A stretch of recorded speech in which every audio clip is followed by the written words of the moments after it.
to do.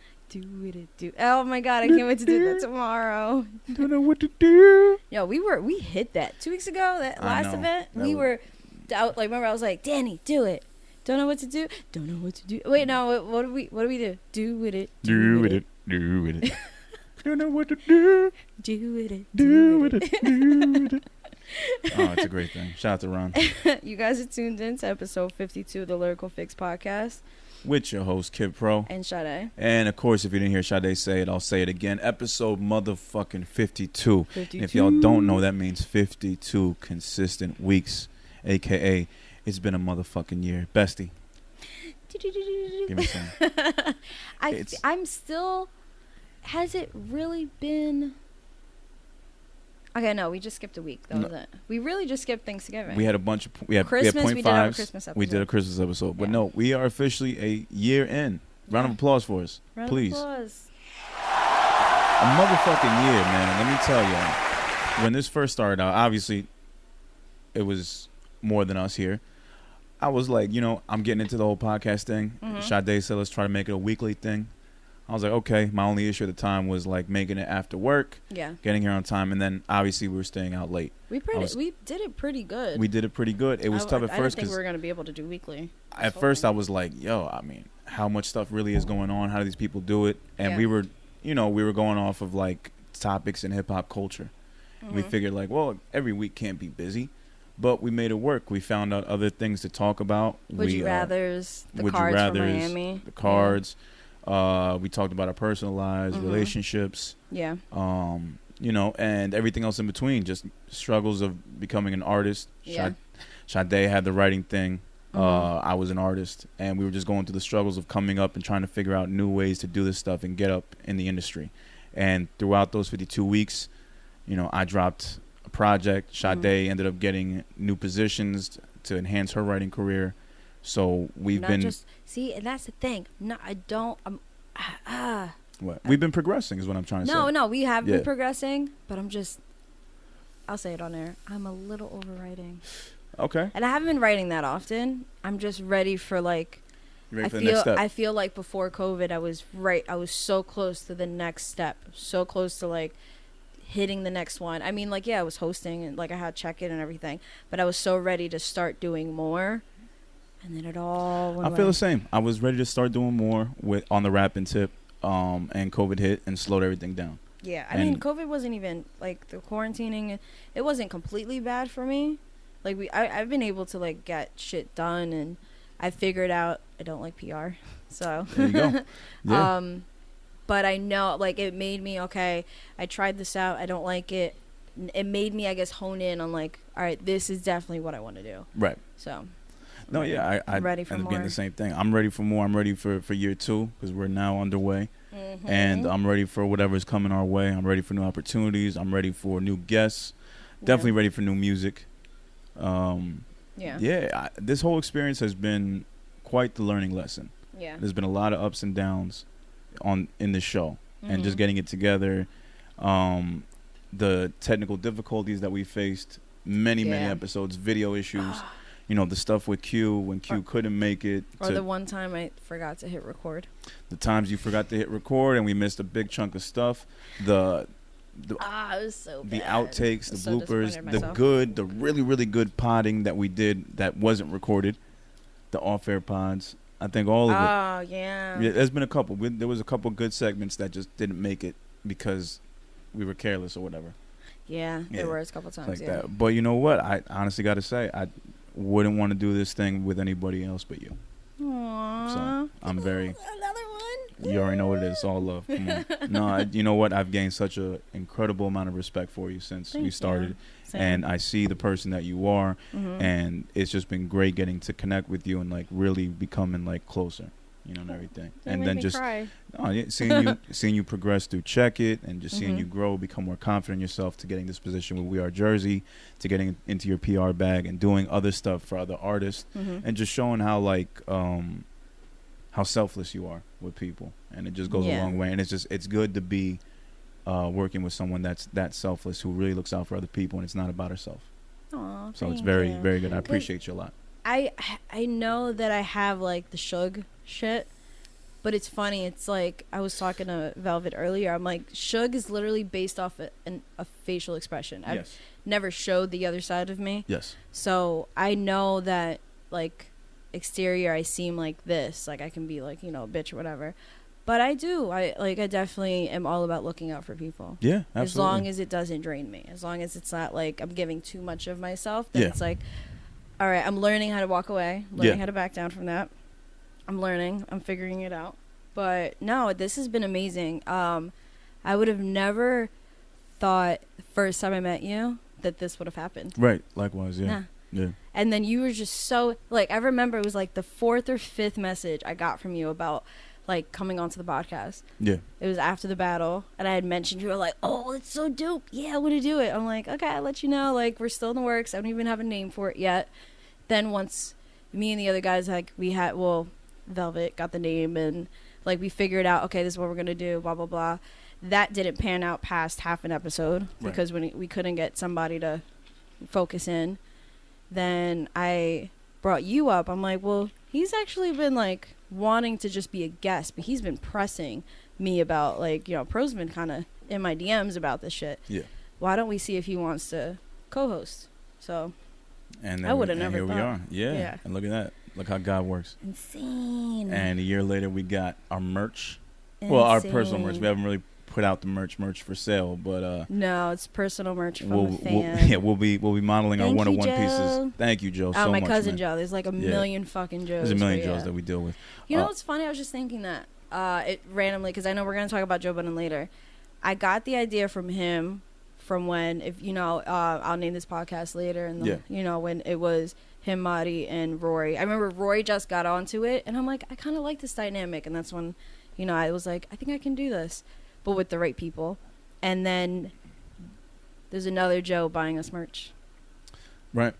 I was just thinking about that. I was like, oh, that's cute. Oh, shout out to cousin Joe though, man. Came through with the hats. I know. It's like the shirts. It's kind of like a light under our asses to do this. It's like firing us up. Because now I'm like, we got to get merch if we're gonna walk around. Support. Yeah. And it's like it's tough though, because it's podcast is different than like a music artist. It's hard to like rep a podcast. A little bit. You know. Yeah. Well, so I mean, we'll figure it out. Yeah, I get what you're saying. And then also, just with this being our second year, like I think it's imperative that we like start thinking more about, and I hate to use this cliche term because I've heard JBP use it all the time, but how to take it to the next level. Oh yeah. Like. Yeah. Cause when I hear what like one of them say it, or like that's why I always start like react. Like I always try. I heard you say it last year. I'm like. And I just thought I was in the fucking JVP first. I thought I was in Park Studio. No, react. No, that's what I did, because I just heard like because I'm always like 2 episodes behind besides this one, because we're going to talk about it.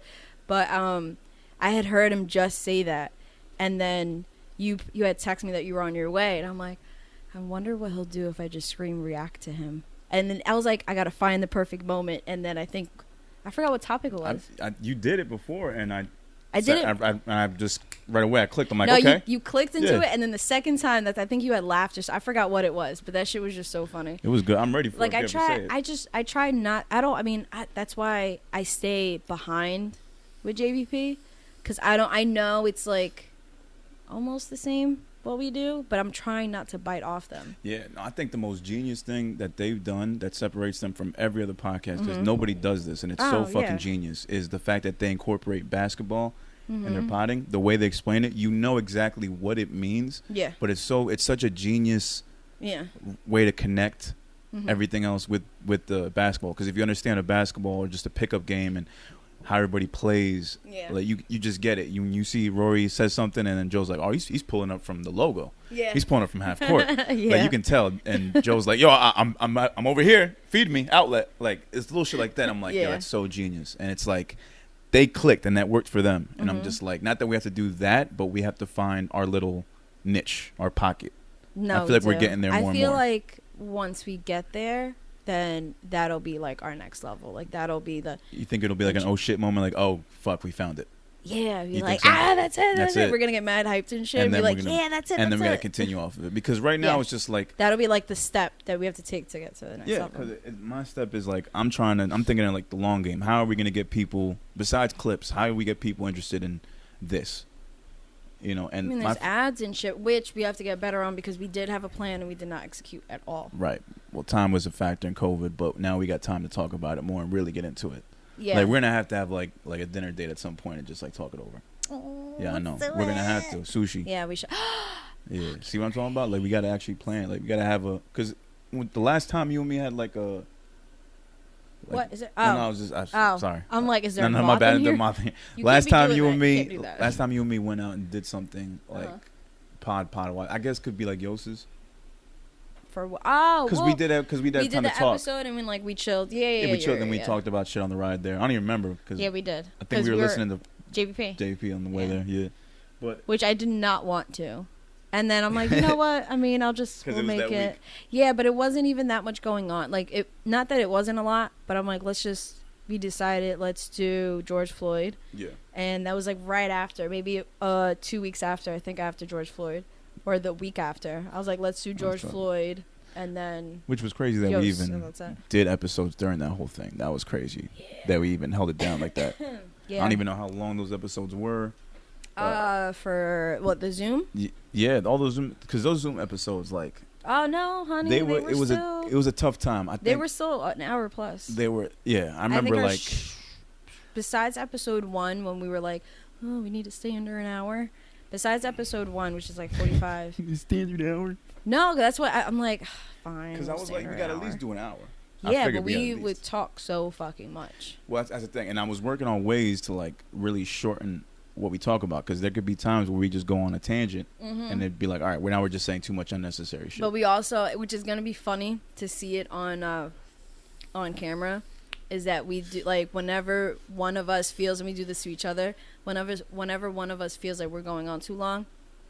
Well, I don't want to keep doing that to you, or you doing that to me, because I know I'm going to be doing a lot. What are you trying to say, nigga? That I'll be going off a lot. Oh. Yeah. No. Oh, you mean I'm going to be doing? Yeah. No, the way you said it was like, to me. I'm like, hey, you only had to do a couple times to me, right? Fair. I talk more. A little bit, yeah. Yeah. But it's fine, because I tend to talk a lot. It's fine, too. That's fine. I mean, I edit these out. It's usually when you're, like, high as fuck. That I don't talk as much? Well, no, it's that when I'm like, damn, I've been talking for mad long. Yeah. Like, I'll edit and be watching something. That's why I listen out for the edit this. And I purposely do episodes tipsy. I purposely do episodes sober, and I purposely do episodes high. Just to see what... Because you want to hear I want to see how I sound. Well, the high ones, you've been getting better. It's not like the cookie one, the cookie one was tough. And she's going to be there tomorrow. Huh? She's going to be there tomorrow. She is? She's going to be there tomorrow.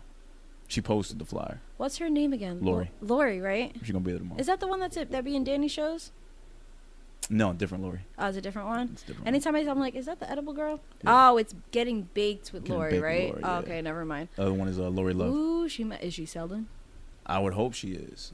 She might just be coming to support, but if she's coming to sell, I'm definitely gotta pick up something. Imagine she's like, I got some cookies in the trunk. You want a brownie? Who wants a brownie? You want a brownie? Yo, just say. I got them in the. I got them in the warmer. I'm in the warmer. Oh my god! Yeah, the peanut butter and jelly joints. Oh my god! I don't mind. Yeah, I don't mind edibles. I mean, I haven't had one since. You haven't been able to enjoy an edible. No, like you told me the past 2 times you did it. Yeah, the past 2 times. The one time I had a IG gangster come up to me. I mean, DM me over some bullshit that he had no fucking right to. And I'm sure that'll probably come up tomorrow. And then there was, God, that's the only thing I'm dreading about tomorrow. And then there was another one. I'm trying to think if it was. I don't think my high was bothered. I'm trying to think what other Okay, time. I thought you meant No, that was literally just. I'm like, damn, like I finally got to open up my edibles from Vegas. No, because I was taking edibles in Vegas. I was fine. Okay, then it must have been another time then that we were talking about it. Yeah. No, okay. I think it was probably like sometime in the past. I think one time my shit got bothered. Okay. But it was nothing crazy, no. But no, that was the last time I got high, and I was just like, man, like I don't ever like. Oh, I wasn't smoking, but I'm like, damn, like I haven't gotten like lifted in a minute.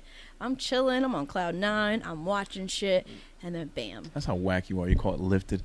Lifted. I haven't gotten lifted in a minute. Well, I don't. I don't. Never really had edibles until.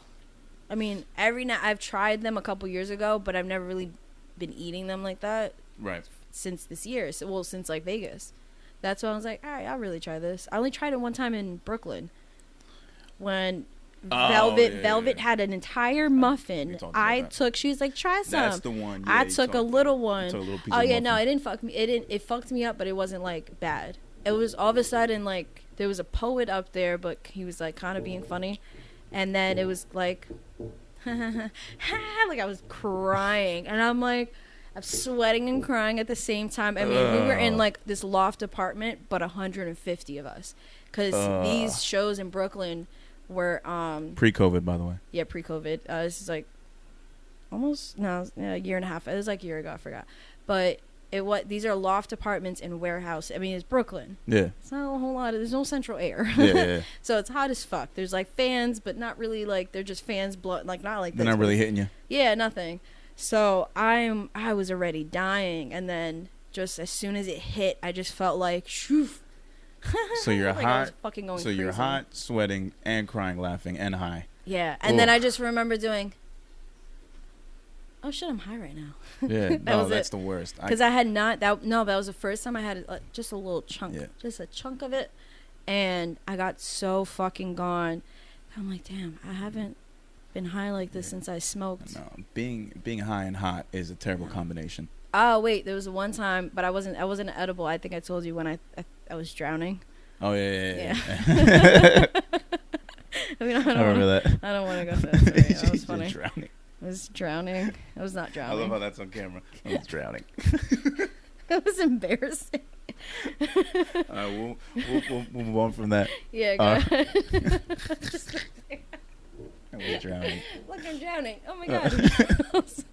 No, any type of inebriation, whether I'm high, drunk, and I'm hot, is a terrible combination. Oh, I'm not gonna last, and it'll pretty much kill my high or drunkenness, whatever.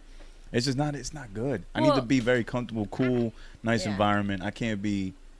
Yeah. Well, like when it's I'm mad uncomfortable. When I'm drunk, it is uncomfortable. Like, well, not that like drunk, but like the last show. I mean, I had the migraine, but I did get tipsy at some point.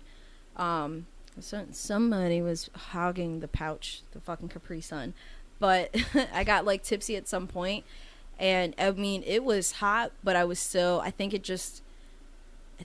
like I was tipsy for like 10 minutes. Because it was so hot. Remember, did I tell you when I was in Cuba, we would drink, and just be tipsy and not drunk. Right, because that heat.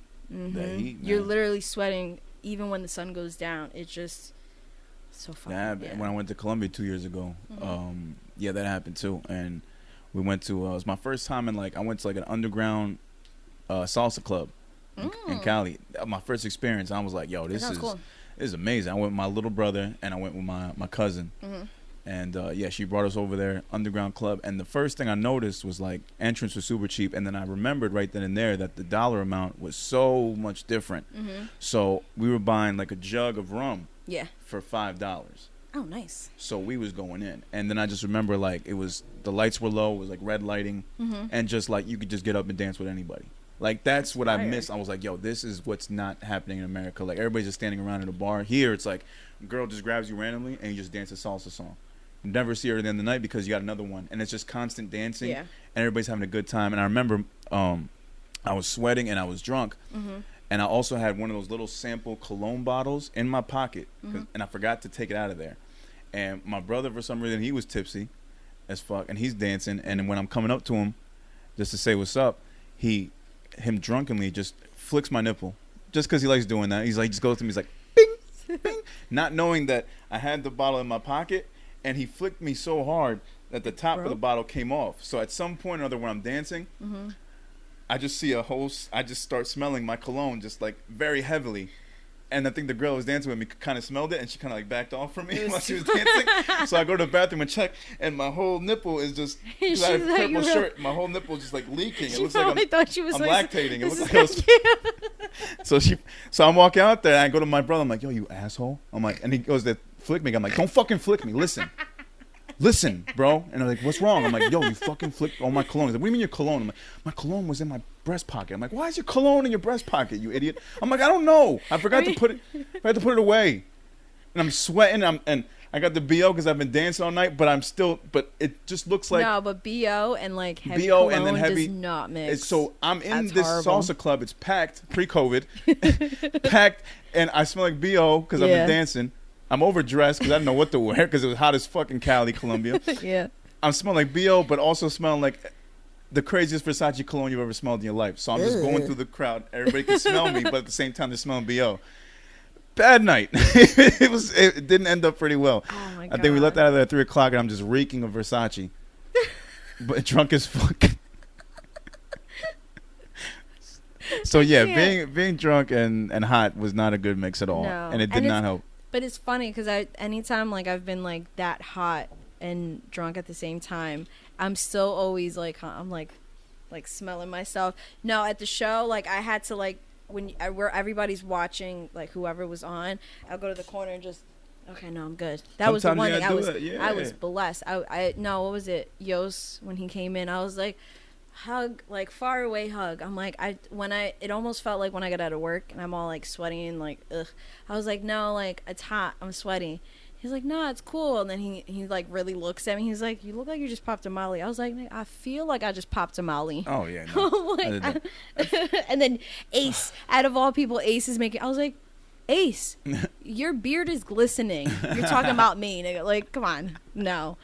And we went, kept it fresh. Yeah, and then I went to. I was like, bye. And like I blew him a kiss. He was like, nah. And I'm like, all right. And then I get sweat from his beard, right? And I'm like, bruh. And he's like, it's all oils. And I'm like, I was like, okay, well then it should be good for my face. He's like, now you're gonna get a beard. I'm like, don't. He's like, don't even try to front. You know that's your sweat too. I'm like, fuck you.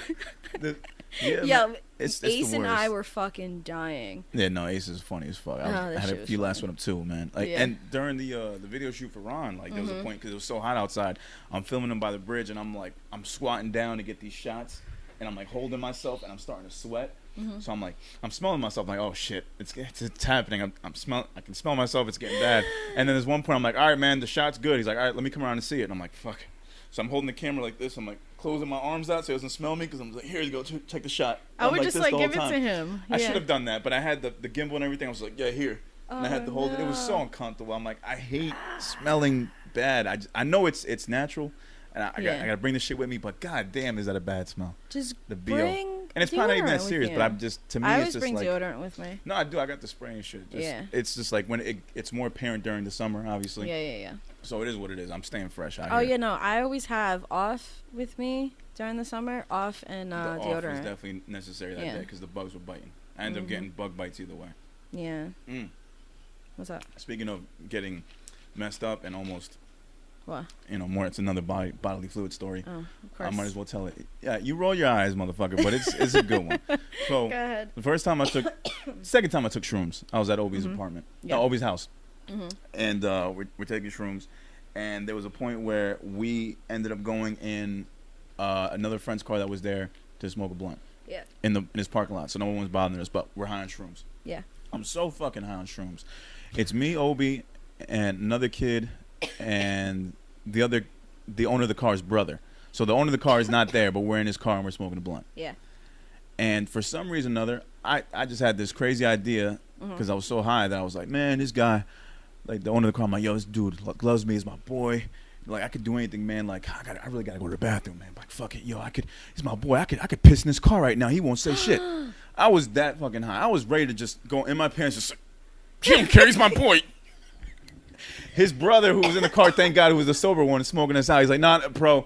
Did you say it out loud? I said it out loud. Like, he's my boy. He ain't gonna fucking mind if I. It sounded like a train of thought. No, it was. And I thought so too, but I was saying it out loud, and everybody was looking at me like, "Yo, bro, you alright?" I'm like, "Yeah, I could piss in this car right now," and they thought I was gonna pull it out. I'm like, "No, I'm gonna go right now."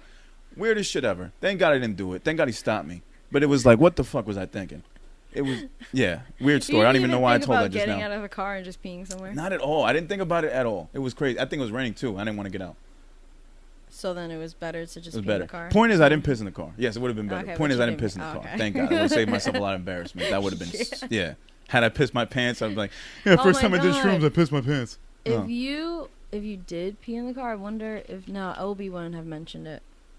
when we had him on during the Zoom call. I'm like, I wonder if Obi would. No, but you did mention something about Obi rapping, or you mentioned something, and Obi looks. I felt the like stare of death through the Zoom, and I'm looking. I was just like, didn't want to talk about. I definitely mentioned something that he didn't want to talk about. Yeah, no, you did, and I was just like, and he never mentioned it afterwards. No. I don't know if his girl was in the corner or something like that, but he wasn't with her at the time. This was years ago. Yeah, so I don't think it would have mattered. But sometimes, I wonder what it was. To some people, it's like some people's like, I don't want to bring up the past. Yeah. But I thought it would be all right because we had done it. No, but I wonder if you did pee in the car that night, if he would have brought it up. I'm pretty sure he would have, because we've had a lot of. I wouldn't have edited it out. But it would have been the only night that he could like say like, all right, you did some shit, because there's been plenty of nights where I've seen him get fucked up and some shit. Like there was one night, I think we talked about it on our episode, where he was at the top of the steps to go down to this basement party that we were at, and for whatever fucking reason, he was drunk. This nigga didn't go down the steps. He jumped off and landed onto a table. Yeah. And just fell off and just like landed on the table and then rolled off the table. Wait, so he's at the top of the steps? At the top of the steps. There's a table at the bottom of the steps. And did he just lunge to the table? He just lunged onto the table. So these are the steps. So instead of going down, he just went doop, doop. Yeah. Right? No, like here's the top of the steps. You have to go down. The table right here. Yeah. So instead of just going down the steps, he jumped off into the table. That's funny. That's just a story. It's just something that we did. There's been so many fights at this one basement place that we went to. You might want to stop because Obi might come out with some stories about not involving Obi. There's mad other stories that involve Obi, but I'm not going to say those, obviously, just to protect the innocent. But there were somebody else. There was one time when there was a fight with these 3 drunk girls, and it was in the bathroom, like the size of your bathroom. They're fighting in it. And, oh God, my bathroom is so tiny. Exactly. So they're in there fighting, and we're just watching. And and the cops were coming, so we had to go into the next room where our other boy was. He was drunk and passed out, and his girl was trying to wake him up, giving him water. He was so drunk, and he was being an asshole to her. She was just trying to help him. He's like, I don't want any fucking water, and threw it against the fucking wall. And then I get in there, I'm like, yo, bro, the cops are coming. He gets up right away in a drunken stupor. All right, we gotta go. We gotta get the fuck out of here. And we all just bounced. And the last thing I remember seeing was those 3 girls just fucking wilding out. It was like the cartoons when you see girls fighting. It's just a trail of smoke. Lyrical Fix, we are back, episode 52. It's your host, Kid Pro. Sade. And we are joined today by not one, but 2 very esteemed guests. You could call them friends of the show. I like to call them friends of the show. They're very, very good friends of mine. Friends of the show. And friends of Sade's as well. So let's just welcome one of the guests, because the other one's going to be too Hollywood right now to talk to us.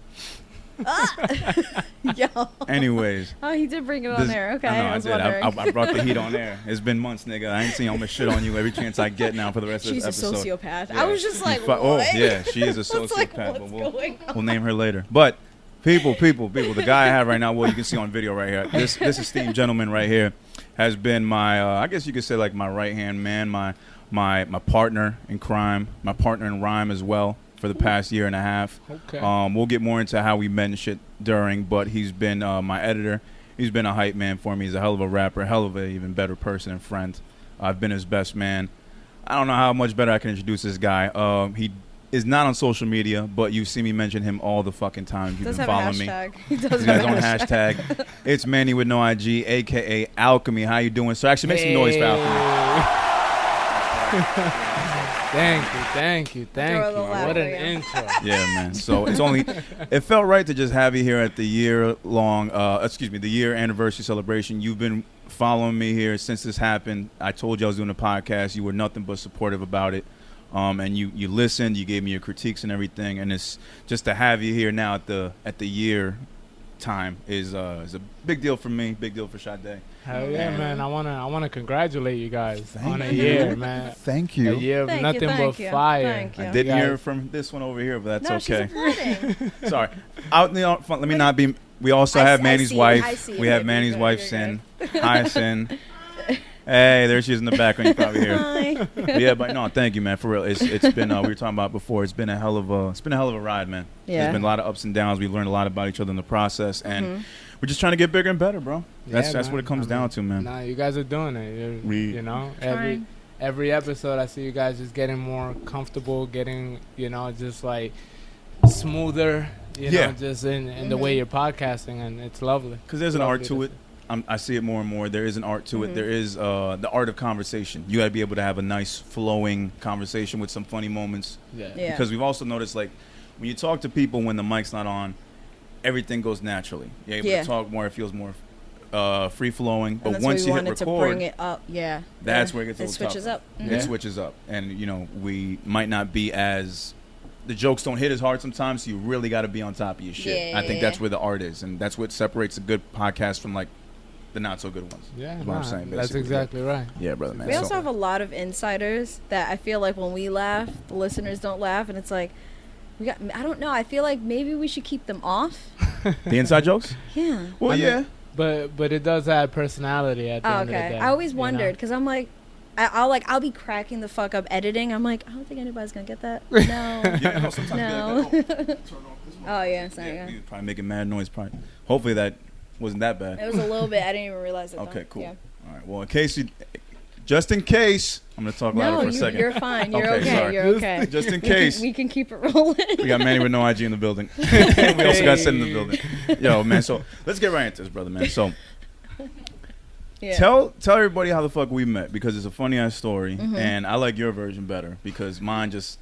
Go ahead. I'll just let you tell it. Go ahead. My version is the only true version of the story. All right, fair enough. So pretty much Stanhope House. When was it, like 2014, 2015? That long? Yeah, Stanhope House. I'm there. I just got into music like a couple years prior, so I'm there pretty much about to go on stage, and I mean for the longest we were just kind of like doing the side stage on Stanhope, like they have a smaller stage, and you know, I got kind of used to that. But one of my friends had a set on the main stage, so I was a little excited on that. And as pretty much like as the night went on, I started feeling kind of nervous and whatnot. And I mean I don't know how I first heard about this dude, but all I know is that the kid that I had the set with, his name is Progress. Shout out to him. And pretty much he would always tell me about Pro. You know, just kind of how dope he was, and you know all of that stuff. So I'm there. I'm at the show. I always get there early because I'm an idiot, and you know I'm just waiting forever to go on stage. And all I see is like, I mean, it wasn't really that filled of a crowd, but I see this like just grumpy old man on the corner of the room. I wonder who. dressed in all black. I wonder who. You know, all black. Won't look anybody in the eye. Ugh. And I'm like, oh my god, like just I don't know. I did the ultimate judging a book by its cover. It's like and 5-6 years later. I'm not gonna like this dude. I was like, that's Pro. Nah, shit. I ain't gonna fuck with him. Like I can already tell. So then I go ahead, do my set, and I get off stage, and literally first person to come up to me, this guy right here. Yep. And he's over there. He's giving me advice on what I could have done. He told me I'm dope. He's this, that, the third, and I'm like, oh shit! Like, did I really misjudge this dude that much? You absolutely did. You saw the cover and just did not even bother to read the first chapter. As soon as you saw that table of contents, oh, this nigga's dope. All right. Yeah, this is pretty. All right. Oh, okay. What? Look at this prefix. I can't wait for chapter 4. Can't wait. It's a real page He took the right approach right away. As soon as he said I was dope, I was like, you cool peep. That's it. Yeah, I couldn't come out with just straight hate. Nah, you were whack. Could have been a lot better. Nah. That's pretty much. I don't think I was in the corner. I think I was in the crowd. That was your first live performance, right? Not the first one, but definitely like the first. I mean, for lack of a like better term, batch, like you were just on the main stage, So gotcha. So it was dope. That was an interesting night. From there, we just hit it off. Yeah, pretty much. We ended up recording at Rez's. Yeah, DJ Rez. We at some spot in Randolph, recording some songs, and then from there we just started doing like some more collaborations, and then we just took it to like live performances. And I think there was like a good year that you and me were just going to PA and just hitting up different spots and shit. Oh, like, nice. Yeah. We were just like trying out the different like underground circuits. Like we started in Jersey. We're like, all right, let's try our luck somewhere else. So we went to New York. We were winning showcases together in PA and New York and shit. Light flex. Humble flex, humble brag. Yeah, because it's like the one thing I noticed about him was he has energy. He's got great energy. Yeah. And he can fucking rap. So, yeah, we went right to work, and then whatever songs we had together, we killed it. If it was a song where I had him featured, he killed it. Vice versa, we killed it, and we took it on the road. Yeah. I'm like, fuck it, let's do this shit. And little by little, we're fucking winning. Yeah. We're shitting on people. We're going second at New York Rican, waiting the whole fucking night. I miss New York Rican. Yeah. Oh, we talked about that. Yeah, we talked about that. Literally go up at like 9 p.m. and it ends at like 2 in the morning. Yeah, I was telling before, the story was that I had to piss when we got there. Yeah. And I was first online, and I was pissing on the side door, and as I was finishing the piss, I was in like midstream, the guy came out with the clipboard. All right, who's ready to sign up? And I was like, oh, yeah, we're behind Lennon. Didn't even get a chance to shake. Get to shake it off the piss. You know how bad that is? All over that when you got to go and not shake. Oh, non-shake. And your shit's dribbling. You feel shit running down your leg as you're signing paper. Yeah, man, I'm kidding, bro. Yeah, don't do that. Thank God I wasn't wearing any pants that would show like a whole streak just going down the leg. This is regular guy shit. I'm sorry, get over it. Oh my God. Like your shirt, get over it. This is regular shit. Over it. No, before you got here, I told a story about I don't think I told you. I took shrooms when I was at Obi's. Oh yeah. And I almost pissed in Am's car. Oh my God. But I said like, yo, he's my fucking boy. If I want to piss in his car, I can piss in his fucking car. He's not gonna say shit. I wasn't gonna pull it out. I was gonna piss my pants while sitting in the car. It's very weird story. But I was on shrooms, so yeah. I was so in the mode that I thought, hey, my friend will forgive me. You don't get no pass. I get no pass for that. I didn't do it though, because thank God there was somebody sober in there to save me, because I would have been a terrible story. I know, and I kept fucking. I was like, so if you actually did, but I didn't. No, but if you actually, no, but I didn't. I'm like, no, but if you did. But if you did. Had I, it would have been over. I would have had to leave, and I'm sure I would have heard it probably from Obi. When we had, I was telling him when we had Obi, he probably would have mentioned it, because he tried mentioning it a story, and Obi was like he gave him the look. Yeah. And it was over Zoom, so when you see that, it's like a 2-second delay. So I'm talking some shit, he's like looking at me like that. I'm like, all right, bro, my bad, because I didn't know who was in the room. It's just or what. I see them too, and then I started kind of laughing at my face, because I made a face like, ugh. Like, I don't think we should talk about. I edit that little part out too. This shit is so like funny. Walking into some some territory you shouldn't be walking into. Yeah. Because I don't know if his girl was in the room or not. I mean, this is stories from this was 8 years ago. No, but if you did piss in that car, he definitely would have brought it up. It's just it was a fun story, but then I didn't get into his stories. I could have gotten into all the drunk stories that he had, because Lord knows he's got a bunch. Yeah. No, great fucking times though. But anyways, I digress. Let me move on. Let's get more back into you now. Yeah. That is how we met. Now, as far as for you rapping, before that, how long have you been rapping? I want to say started taking it seriously at least like around 2012. So around 2012. Okay, yeah. So before that, so you were in high school still at that point, right? Yeah, I was just graduating. Just graduating. Okay, and then did you have a plan? Did you know what you wanted to do? Or was like, no, I'm just gonna start doing this for real and just figure it out? Nah, just kind of like at first, same story. Just kind of started off as a hobby.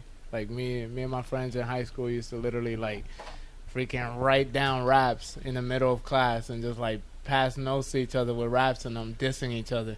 Is that what y'all niggas did? Y'all was battling each other like that? Okay, battling each other in class with notes. I never did that. It was always like after class, because it was after class like live type thing. We never wrote it down. Oh nah, yeah, we were writing it down, and then like it literally get to the point like we'd get out of school and be like on Facebook and hitting each other up on Messenger, like with new bars we thought of. I did do that. Yeah. There used to be an online site called Wanna Battle that Obi put me onto, that you could have like audio battles, but this is like before when audio was shitty. Like we were all rapping on like the $10 USB mics, yeah. But you could have the written battles, so it'd be like just dudes writing like 40 fucking bars and paragraph. I think I remember that. It would release at like 5 o'clock, and then you'd have 24 hours to respond, and it's just a bunch of like horribly just over-wrapped fucking text, and it was the worst fucking thing ever. And I remember trying to do it, and I'm like, no, all this multi-syllable shit is for the birds. Fuck that. And then if there's a forced rhyme, it's like not spelled the way the actual word is spelled, because it has to rhyme. And then trying to push that for another 8 bars. No, thank you. Oh, it was the worst shit. And you couldn't see what these people looked like, because this was the time before like MySpace and pictures. So you had to guess off the person's name, and you had to like.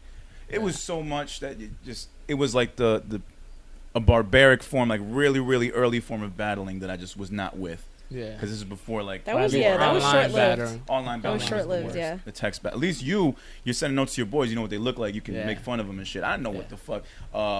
Poppy 69 looked like on Wanna Battle. I don't know what the I had to make up shit. I don't know what the fuck I'm saying with this nigga. Poppy 69. Poppy, I'm obviously a dumb name, but that's like what an AIM screen name would be like. Some mi gente shit. Yeah, that was. I used to be the. That was definitely. I used to be the Colo Kid. 19. The Colo Kid. That was my aim. No, that was my AIM name. Oh, AIM. One letter away from the Culo Kid. Yeah, no, that's what people make fun of me. It's like, what's your name, Culo Kid? No, it's Colo, Colombian. I know. I never helped myself with these names. I never. I think I told you the first time I showed up with a P chain in high school, I thought it was the shit, and I got home, and Mom's like, "What's the P for, puto?" I never wore that shit again. Never wore that shit again. Oh, my mom, and then ever since that, I started wearing the P hats. Because I still take the P for puto. I know. It doesn't I matter. mean, it fits, right? It does. It fits, man. Shut the fuck up. We're not going to do this now. Nah. Just because you here isn't a roasting pro session. It's roasting sin. I was about to say, you can't roast sin. So you can roast sin, but we can't roast you. Sit down and eat your goddamn barbecue chips. He put his back to us. Yeah. Every time you're coming to me, I'm going to just turn my back. Yeah, and another thing. Motherfucker. I love that she's just there taking it. That's awesome. Yeah. You can talk all you want, actually. If you want to say anything. You know how many jokes I had? I have so many jokes. It's okay, baby. And none of them were going to hit. None of them was going to hit, but we would have given you a chance. We would have given you a shot. No, you're more than welcome whenever you want to. Go ahead, I want to hear one. Oh, you're on the spot right now. Yeah, all right, nigga. That's what I fucking thought. All right, bro. Going back to you. So what I wanted to know, because I never asked you this before, when you started rapping, you were 17, 18 at the time? This is what year? This is fucking... What year is this? You graduated? 2012. 2012? Yeah. Who the fuck were you listening to? I mean, I was huge at that point on J. Cole. Because this is the blogger era, right, at this point. Yeah. Wait, what year? 2012. Yeah, that was like, this is... It was like right before it started declining, yeah. Yeah, I was kind of like... So J. Cole was your dude? Yeah, I was at the point like... He was like 3-4 years in by that point, yeah. Yeah, I was arguing with people like... Oh, yeah. This is going to be the next truth. And everybody was still on Wayne and all that stuff. Nah, by 2012, his first album already came out. Oh, Sideline Story, okay. Yeah, but yeah, it was like... I was on them since like 2009 when I first heard him on the Blueprint 3. Oh, Everybody's a Star? Star is Born. Yeah. So when I heard him on that, like, I don't know, something just clicked, and I was like, yo, I gotta check this dude the hell out. And his warm-up tape came out by then. Right. And I was at school, like, just arguing with people, like, yo, what you doing listening to this BS? You know, listening to whoever the hell. I did get that. I saw that before, because when I first called him, like, all right, Jay-Z just signed a new guy, so everybody's expecting, like, all right, you got to be better than Bleak. Yeah. So all right, off the bat, I'm like, okay, and I saw Grown Simba. Mm-hmm. Yeah. And I just remember that video because it was a one-take video. He was wearing like this fucking 3X white tee. Yeah. Nothing crazy, just out in the street, but still a dope video. But I was like, nothing special. Then I remember seeing Who Dat. Yeah. I'm like, I mean, it didn't hit. That one didn't hit, but like, but I heard the mixtapes. Yeah, I heard the tapes before that. Because you could hear it. He had that you couldn't potential. Deny it. That was my thing. It's like by the time Who Dat came out, I was already such a fan that like he just got a pass. It was like and because the Who Dat video sucked to me. Yeah. I felt like it wasn't him. I felt like he was forcing something with all those horns and shit. Yeah, I mean, to me, it was just kind of like it almost sounded like some label shit in a sense. Yeah, I mean, that's exactly right. But he was trying to put, Fayetteville. He was trying to figure it out. He was trying to connect the dots and shit. So I'll give him that shit. So then that was Cole. So Cole was pretty much who you were responding to the most at that point. You remember anybody else that you were? I mean, Kendrick was. Kendrick was just coming. Yeah, and it's funny because I got on Kendrick only due to High Power. I found out that was produced by Cole. Right. Yeah, so that's the only reason I listen to Kendrick. I remember you telling me that. Yeah, that was the reason why. So I was big on him, and Solo was my dude at that time too. Now, all right, so that's acts that were pretty much around your age at the time. So were you listening to any other older acts? Like were you into the Jays, the Waynes, Nas? Oh yeah, I mean, with my two older brothers, like they were just Jay-Z was around the house. Yeah, all the time, that's right. Yeah, all the time. Elvis, my older brother, he put me on to Elvis, man. Yeah, he put me on to Lupe. He put me on to Smart man. Pac. He put me on to just so much good hip hop that like I don't know. That's why I'm so like critical of it. You know how I am. That is another thing. I was gonna get into that, but we can get into that now. Yeah. So other than that, other than knowing that you're a dope rapper and a dope guy, you are one of the most critical people that I've ever met when it comes to music. Fucking love it. Even on my shit. Yeah. A lot of, for anybody who doesn't know, a lot of kick and snare, pretty much, 90% of the rhymes on kick and snare went through this guy first. And it was a lot different. And it was a lot of, change this up. Not so great. This sucks. And just because also at the time a lot of those rhymes were for that World Underground competition. A lot of them were battle rhymes that I was like perfecting, and I would like spit to him. I'd go over his house and I'd be like, yo, I got some new ones. And I'd be like, I'd have 7-8 new verses ready to go. And he'd be like, all right, I like this one, I like this one, I like the flow on this one. You could definitely make this one sound better, because the whole entry piece was they gave us like what, 10-15 beats. You got something to say, nigga? Yeah. I know. I'm like, yeah, you can curse. What the fuck? Fuck you think this is? Oh shit, fuck, cunt, bitch. Yes. Yeah, I was literally like, yo, like, I think you might have done it a bit too much. Fuck shit, cunt, bitch, goddamn. He was like, I didn't know what to write. I didn't know what to fit there. He just wrote a bunch of curse. Yeah, I did. Holy fucking shit, cunt, bitch, goddamn. Really? Yeah. They can't believe the madness that comes out of one man. Yeah, that's how I wrote it. That's my favorite line. Yeah, actually, I like that. Yeah. I like that line. Holy fucking shit, cunt, bitch, goddamn. Can't Yeah, I believe the like madness that. coming out of That's one all. I man. was It like, makes yeah. sense, and it's because there's a lot of madness, a lot of holy fuck shit, cunt, bitch. Yeah, I think it works. I was like, man, It works. I think you might have overdone it with the curse words, but 2 or 3 listens in, First I'm like, time, yeah, we gotta keep that. Probably first and only time I'll ever say cunt on a That's record. not a bad. I don't think it's a bad word. What, cunt? Cunt. I think I like. It's I like it's become the it has one shock word that I just value. won't call Yeah. a girl. I won't call a No, girl cunt. no. You gotta no. just put an accent over it. The last time I Yeah. said cunt, I was screaming at someone in traffic, It has which like was some yesterday. pizzazz to it. So, Yeah. pizzazz, cunt? There's yeah, no you way. fucking cunt. Like, I don't know. Well, You if you gotta say throw- fucking. Like you gotta but you gotta add. Oh yeah, you gotta add like the extra oomph to it. But I never throw a British accent on. Oh no, I can't do that. Oh, you cunt. Sin, do it. Fucking cunt. I like it. Oh, she was ready. She was fingers on everything. She was ready. That's when the guns come out. I wish I had another mic. Let's get Sin on. Yeah, I like that. See, That's good. That was Good good. flow. I like the British accent. All right, Sin. All right, I'll give you Wait, that. no. After we should record it for a drop. Remind me later. We got to record that for a drop. We can get you Get for a drop. prepared. Okay, get you for a drop. You're now listening to the Lyrical Fix Podcast No. with your hosts Pro and Sade. Yeah, that'd be dope. I like that. That was good. We gotta get her. Yeah, go get her to do it. Yeah, we get the official shit. Oh shit, that's funny. The Lyrical Fix Podcast. Yeah, I fuck with that. He was definitely a sleeper. No, but I mean, I think it's always good to have somebody like that in your corner. Yeah. Well, as far as Like just- somebody, yeah. opinionated. no, I needed it because like I didn't know where it was going. I know what I wanted to do. Mm-hmm. I know I had songs like The Meaning where I'm talking about my personal life. I had songs like Blow My High. Mm-hmm. But then there were also songs where I was like, you know what? I want to fucking rap. I still want to. This is a boom bap centric album. Mm-hmm. I do want to just rap about some shit. Yeah. And at the time, like I mentioned before, we had that Team Backpack, World Underground, whatever bullshit competition. Mm-hmm. And I was like, all right, well, a lot of these rhymes, I don't want these to go to waste. They were only heard at this one spot. What should we do? And he's like, yo, we'll see if they fit over the beats that OB sent you, which we did. And we revised them like a hell of a lot. Yeah. Worked on the flows, and that ended up being the bulk of kick and snare, at least the stuff that wasn't conceptual. Mm-hmm. You know, and it went pretty good. And now I've been using them. I think those rhymes are like, what, at this point, like almost 3 years old now? Yeah. But they fucking hit. Like, I never was- got to ask you that What?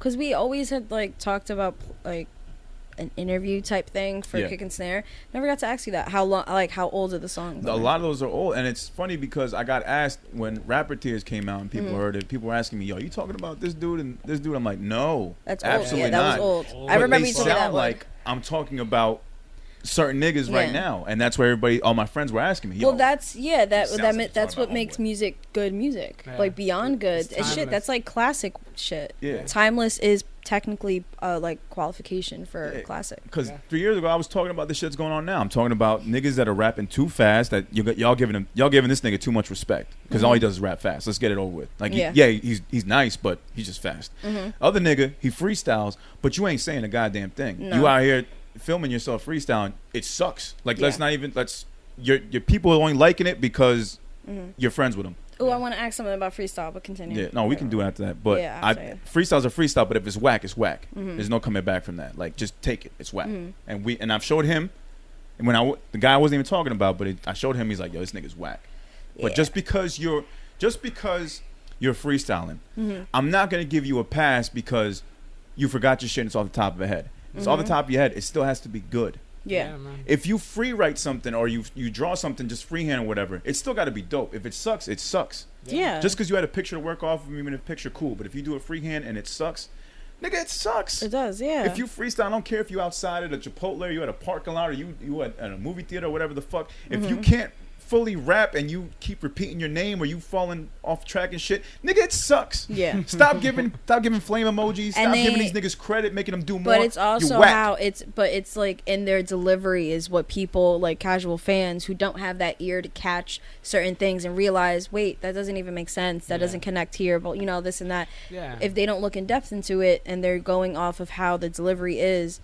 That's why delivery is so important. It's still not as important as content. Shit, yeah. But that's like a big issue of mine too, and like why I'm so critical, because until I started writing music, I'd be able to listen to just about anything. And now we can't. And now like I'm literally like picking stuff apart by accident. Yeah. Like I'm just listening to somebody, like he said, freestyling or like whatever. We're at a showcase. And I'm just like, I can't even enjoy it. You know, like, because you break it apart. Somebody else in the crowd, because I'm so like, bad. Yo, like, nah. It's just, I feel like it. When I used to like do reviews, like heavy, not really now, but like before, when like I was like blogging, I had to take breaks from music. Yeah. And like going to shows, it got like to be a headache. Even like my own show, like that's why I'm like, all right, I gotta go outside for a cigarette. Like I gotta like take a break real quick because it becomes too much. I get it. Yeah, I think like, and I was like, damn, this nigga's like more jaded than I am. Like he's young as fuck, and I'm like, here we are, just like we're analyzing, we're overanalyzing this music, and we're not even enjoying it as fans anymore. Like we just became like because you're not casual full-on artists. Yeah, we're not anymore. Like we just.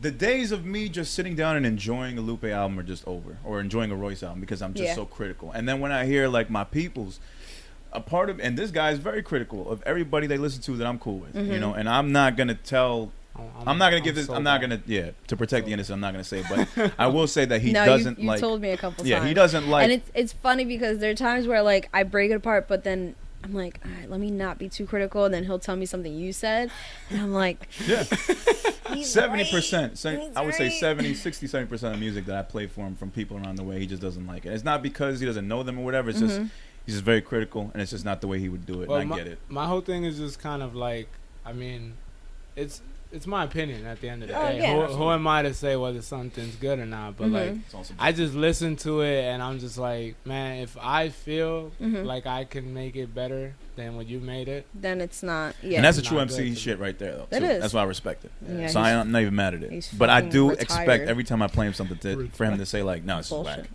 Yeah. I played you with a bunch of new shit recently, and you were like, oh, oh god, what is that? I played him a feature I did recently. He was not feeling it. He was very disappointed. He's gonna throw me in hot water. You guys are incriminating yourselves. This is a problem. Probably. Oh. You want to edit that? Okay, edit. All right, we'll edit that. Okay. So let's just say no. No, go back. no. Okay, You're so good. we'll just say that a lot of the features that I do with Manny, he's not very fond of. I'm leaving all that. I'm just gonna edit after that, and then that's it. I'm leaving that whole. I don't remember where I forgot. Oh no! All right. I incriminated. We were incriminating ourselves, and then we're good. We can also. I can also censor things. So if we say a name, just let me know, and I'll censor. We can bleep it out. Yeah, I'll bleep it out. Yeah. You were not joking at all. It's fine, because it was trash. Well, look, again, I always tell him, man, it's like, I don't know, my bar is set like really high, at least in terms of what I like musically. So like a lot of times, even when he does features, I always tell him like, yo, you got to be a little more selfish and a little more just instead like of hold the bar higher for yourself. Yeah, like, just no, because we're gonna talk about you like you're not here. I figured this would happen because we'll talk mashup. He will choose certain things to do, like like he'll do certain things like that. He'll do certain things like that. And I'm like, no, your time is fucking valuable. Like, what are you doing? Like, you did that you just wasted a day for no reason. That's exactly what I tell him. And that day I was like, what are you doing? Come and visit. I'm bored. I'm gonna do something. for no reason. You did say that. I'm sorry. You're right. Shit. I mean, you could have done whatever you wanted. Besides that, that was a waste. It was. Yeah, you feel the same, right? I mean, yeah, you already know. I've talked to you about it plenty of occasions. It's just kind of like, just being a little more choosy, being a little more. I mean, I tell them just be selfish, man. Like, nobody else out there who's doing music cares about, pro's career. So. You got to put yourself first. And in my defense, as I told you before, and you can definitely react to it. I felt like me doing these favors was the right thing to do, only because these guys respect me so much. I offer the same type of respect to them, regardless of skill level. I don't want to put myself and make myself seem like I'm so much better than these guys that, like, okay, you don't even deserve my time. Well, I also don't think it comes down to that. Yeah. Like, to me, it's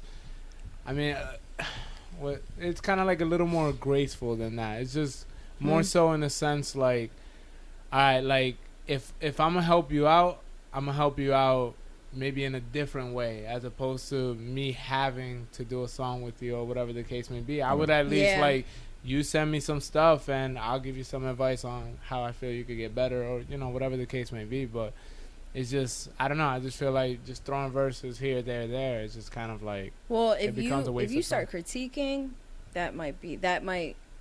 some people might get the idea like, oh, he thinks he's better than me. Well, right, which is what I never wanted to do. That'll for sure cement it. Like, no, but I mean, you just say like, my bad, I'm busy.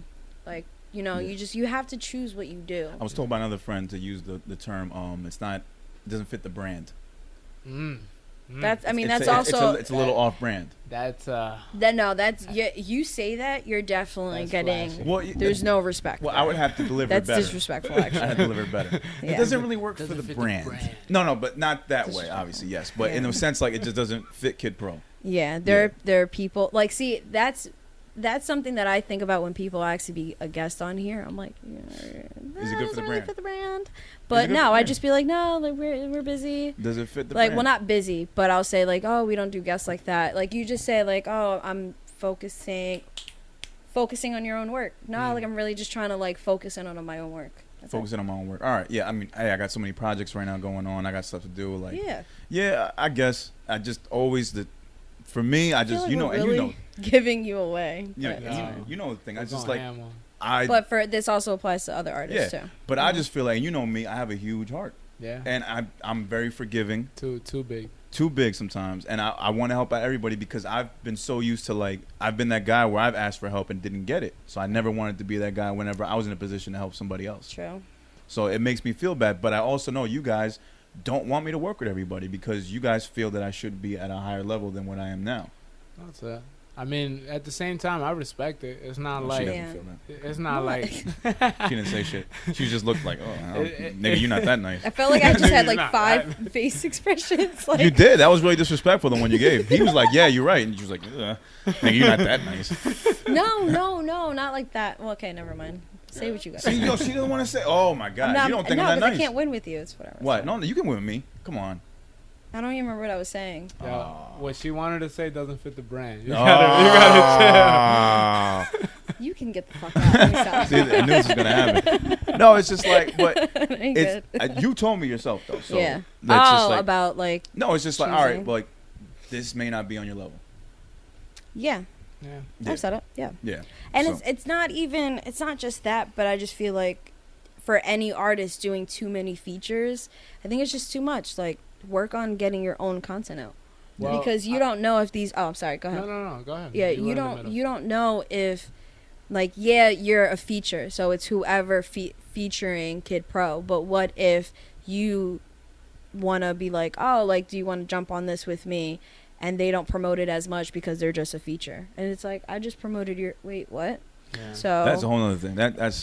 You got to start putting your name first anyway. I always as an artist, I feel like every artist, it's cool to be a feature, but you should sometimes be the headliner. No, that's exactly right. And I've always told them it's also like as selfish as it sounds, like, what are you getting out of it?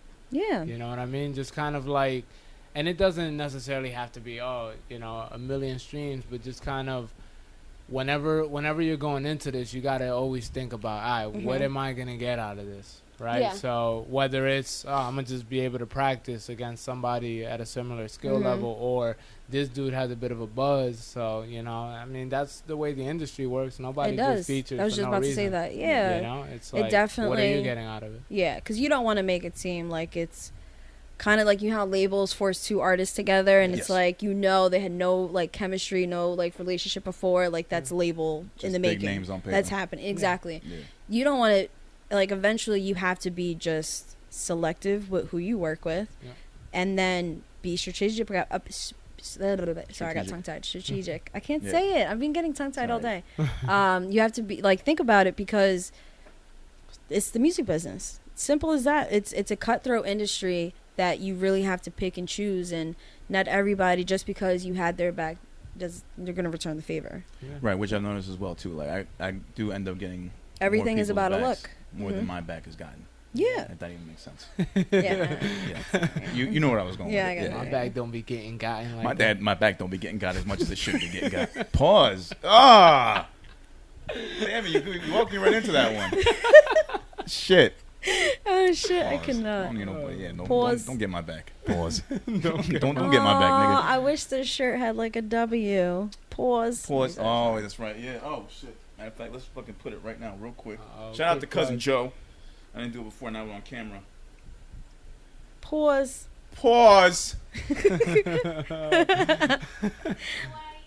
the little Kid Pro right down the neck. I'm gonna be rocking this tomorrow at the show. Hey, for sure. Fine. You gotta let niggas know the brand.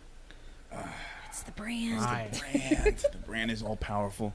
All right, man. Let me see. Wait, real quick. That just reminded me. Let me know if you're gonna do more shirts, because I kind of want to mess with your logo. Nice. Right? Yeah, there's if I something. Want more shirts? Yeah. Hell yeah, I want more shirts. No, not from Joe. Oh, thank you, Joe. No, but I'm saying like the Kid Pro shirts. Yeah. Remember I told you, but I'm saying to Manny now, like I want to like mess with the logo. Oh. So somebody remind me at some point. Guys, these two people helped create the shirt, the T-shirt, yeah, the logo, and the saying, the famous saying that I say at the end of my shows: "Keep your eyes open." All that bullshit. All that bullshit that I say. It's a great mantra. I just see that's very. See, you're right. I'm downplaying my own right? shit. I do that. I downplay my own shit. I'd be so mad. I don't even want to play my own shit on this show, and I feel like I should. See, I tell him all the time, man. He got to learn how to just get over it. I got to be more shameless in my promotion. Yeah, man. Yeah, because we had this whole thing. Well, it was in the works, and we were trying to figure it out, but we couldn't get really past him about like diving in deep with kick and snare. And it just like as time progressed, it's like, okay, never mind, like do we still do it? Yeah, shit got worse because beforehand I was doing interviews, like she would interview me, little questions, and I put out the videos, but it's like it was around the time of that. Yeah, Guess had the ideas. So much. Thank you, by the way, again for that. You're doing that. That was really good. That was good. It's just like so much more could have been done with it, but we were just trying to figure it out because we were in his kitchen. Like, all right, let's just do some questions and we'll do this to promo the album. Like in retrospect, could have had music on it in the background. Could have been maybe a little more camera angles. Lighting was fine. The video was fine. We had a nice camera and shit. And then I was doing everything on the end shot. Different colors and stuff. But I felt like, promotion wise, definitely could have done more. And then COVID hit, and then all the ideas that you and me had for everything just fell through. Nothing got done. There's like what 2 more cover arts that never made it out. Right. We had a cover art for Blow My High. And then I was Never Stop. I was still working on. I didn't find. I have like 2 different cover arts because we couldn't figure it out. We really wanted to get footage of even me or just me and you performing that song, and just a nice shot of like us with the crowd, like a camera shot from the back, so it's you guys performing it, like the energy. I like that. Yeah. That's what I wanted. I'm like, this is what I want. I'm like, I want this for it, and then. We had a shot like that, but we couldn't get it from the guy. You're right. Yeah, because he's like, oh, just take a screenshot or some bullshit, and it's like, screenshot. No, I want the original. Like he wouldn't send it. Yeah, he was weird about it.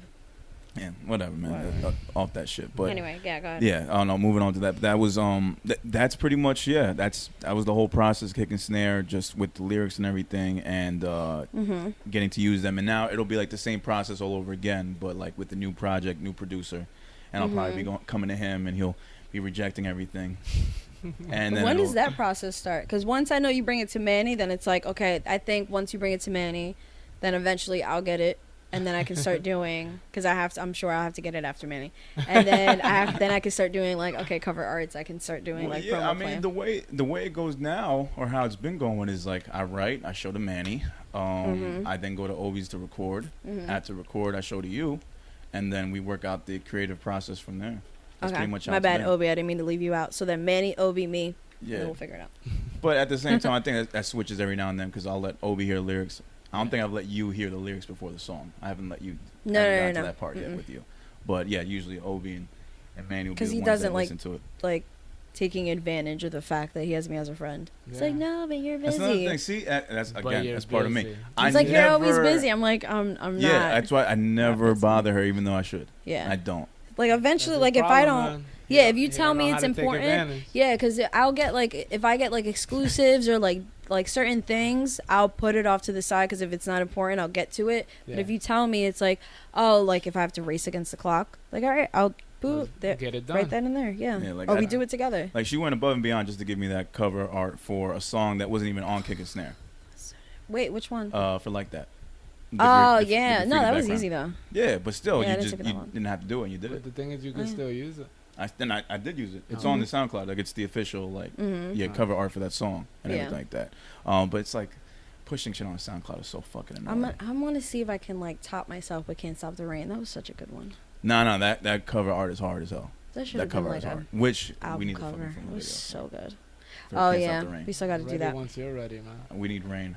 Yeah, he said no. He was like, yeah, we were supposed to do it today, but then it rained. I was like, pro.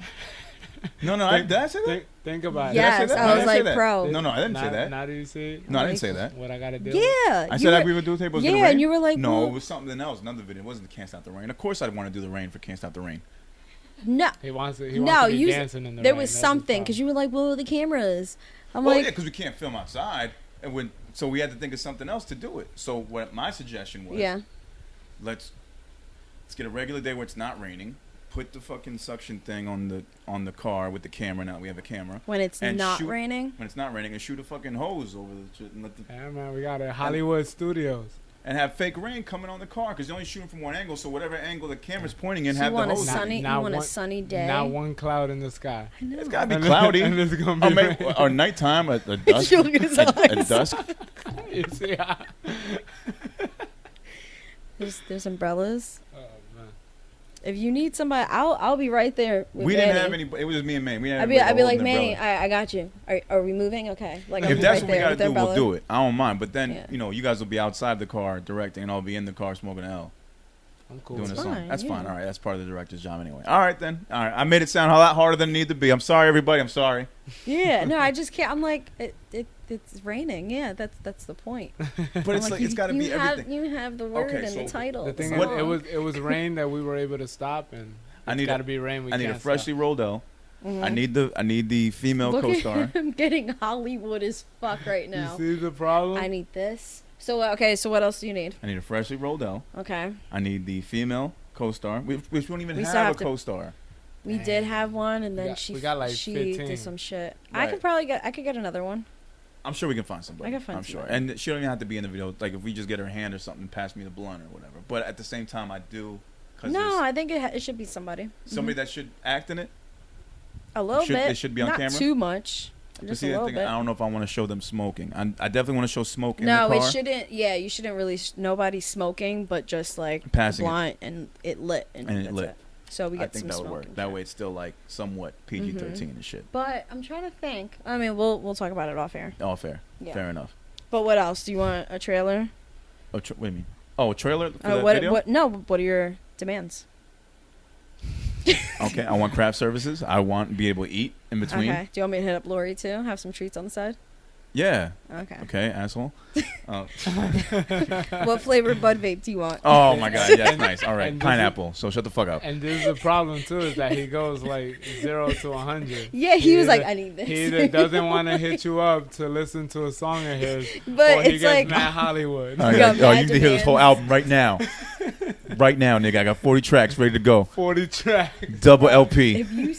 If I make a Chris Brown joint, 64 if you tracks. send me some Chris Brown shit, Yeah, I'm telling him right away, like, yo, nobody wants to hear you for 2 hours. No. I got 60 tracks, all trap beats, 2 minutes long each I'm like, listen, we're going to chop this up. You find a name for this. You find a name for this selection of songs and this one and that one. That's what I would need, and I would appreciate that. Because half the time I'm just creating, I don't know what the fuck to do with it. I need, like, a creative director. He's been that for me, actually. So is Obi. Like, it's just, I got so many ideas, and I just don't have the proper support system to, like, capture it all and put it and package it nicely. And then you guys have been that for me. So it's been very nice. Because shit, just Obi, like the look of kick and snare, the sound, like I wouldn't have done that by myself. And the writing, obviously, he helped with a lot, to the point where it's just like he was just like my second brain working with me, and it's like, all right, say it this way, say it that way. Yeah, and that was the first time that I accepted having a team, because I thought you had to do it yourself, because that was the MC way. You know, then you realize, you look at these credits on these albums, ain't nobody fucking doing it by themselves. No, you're like 5 million motherfuckers. Motherfucking Sci-Hi here fucking ghost wrote Sicko Mode. Even though that's old news, but I just heard about it and heard the reference. I'm like, oh shit, he did. What the fuck? Yeah. You know, not them saying that you wrote my shit. You didn't write my shit. Don't be telling niggas you wrote my shit. I did. Nigga. He did. We gonna get that right out the way, because you love saying that shit. You didn't write my shit. I tell him all the time. Well, writer credit. You didn't even give him writer credit. Oh, let's not even go there. You mean to tell me if I look up? You mean to tell me if I look him up if I look up Kick and Snare on Spotify, I'm not gonna see Manny's name? I don't get nothing. Not even Alchemy? Nothing? Not one thing. Not even government. Not even a shout out on the album. Damn. Like not even a feature. The best thing is that, like, I'm writing all the most, like, personal bars. You know, like, in the meaning when he's talking about his kids, I wrote that. I really think you should talk about your kids here. The meaning? Here, come on. I have an 8 for you. Like, hey, I wrote something about AJ, I think. Nigga, don't ever hand me this fucking verse. Once you in your life, hand me a verse like this. Just be like, here. Here's 3 verses. Just come up with the hook.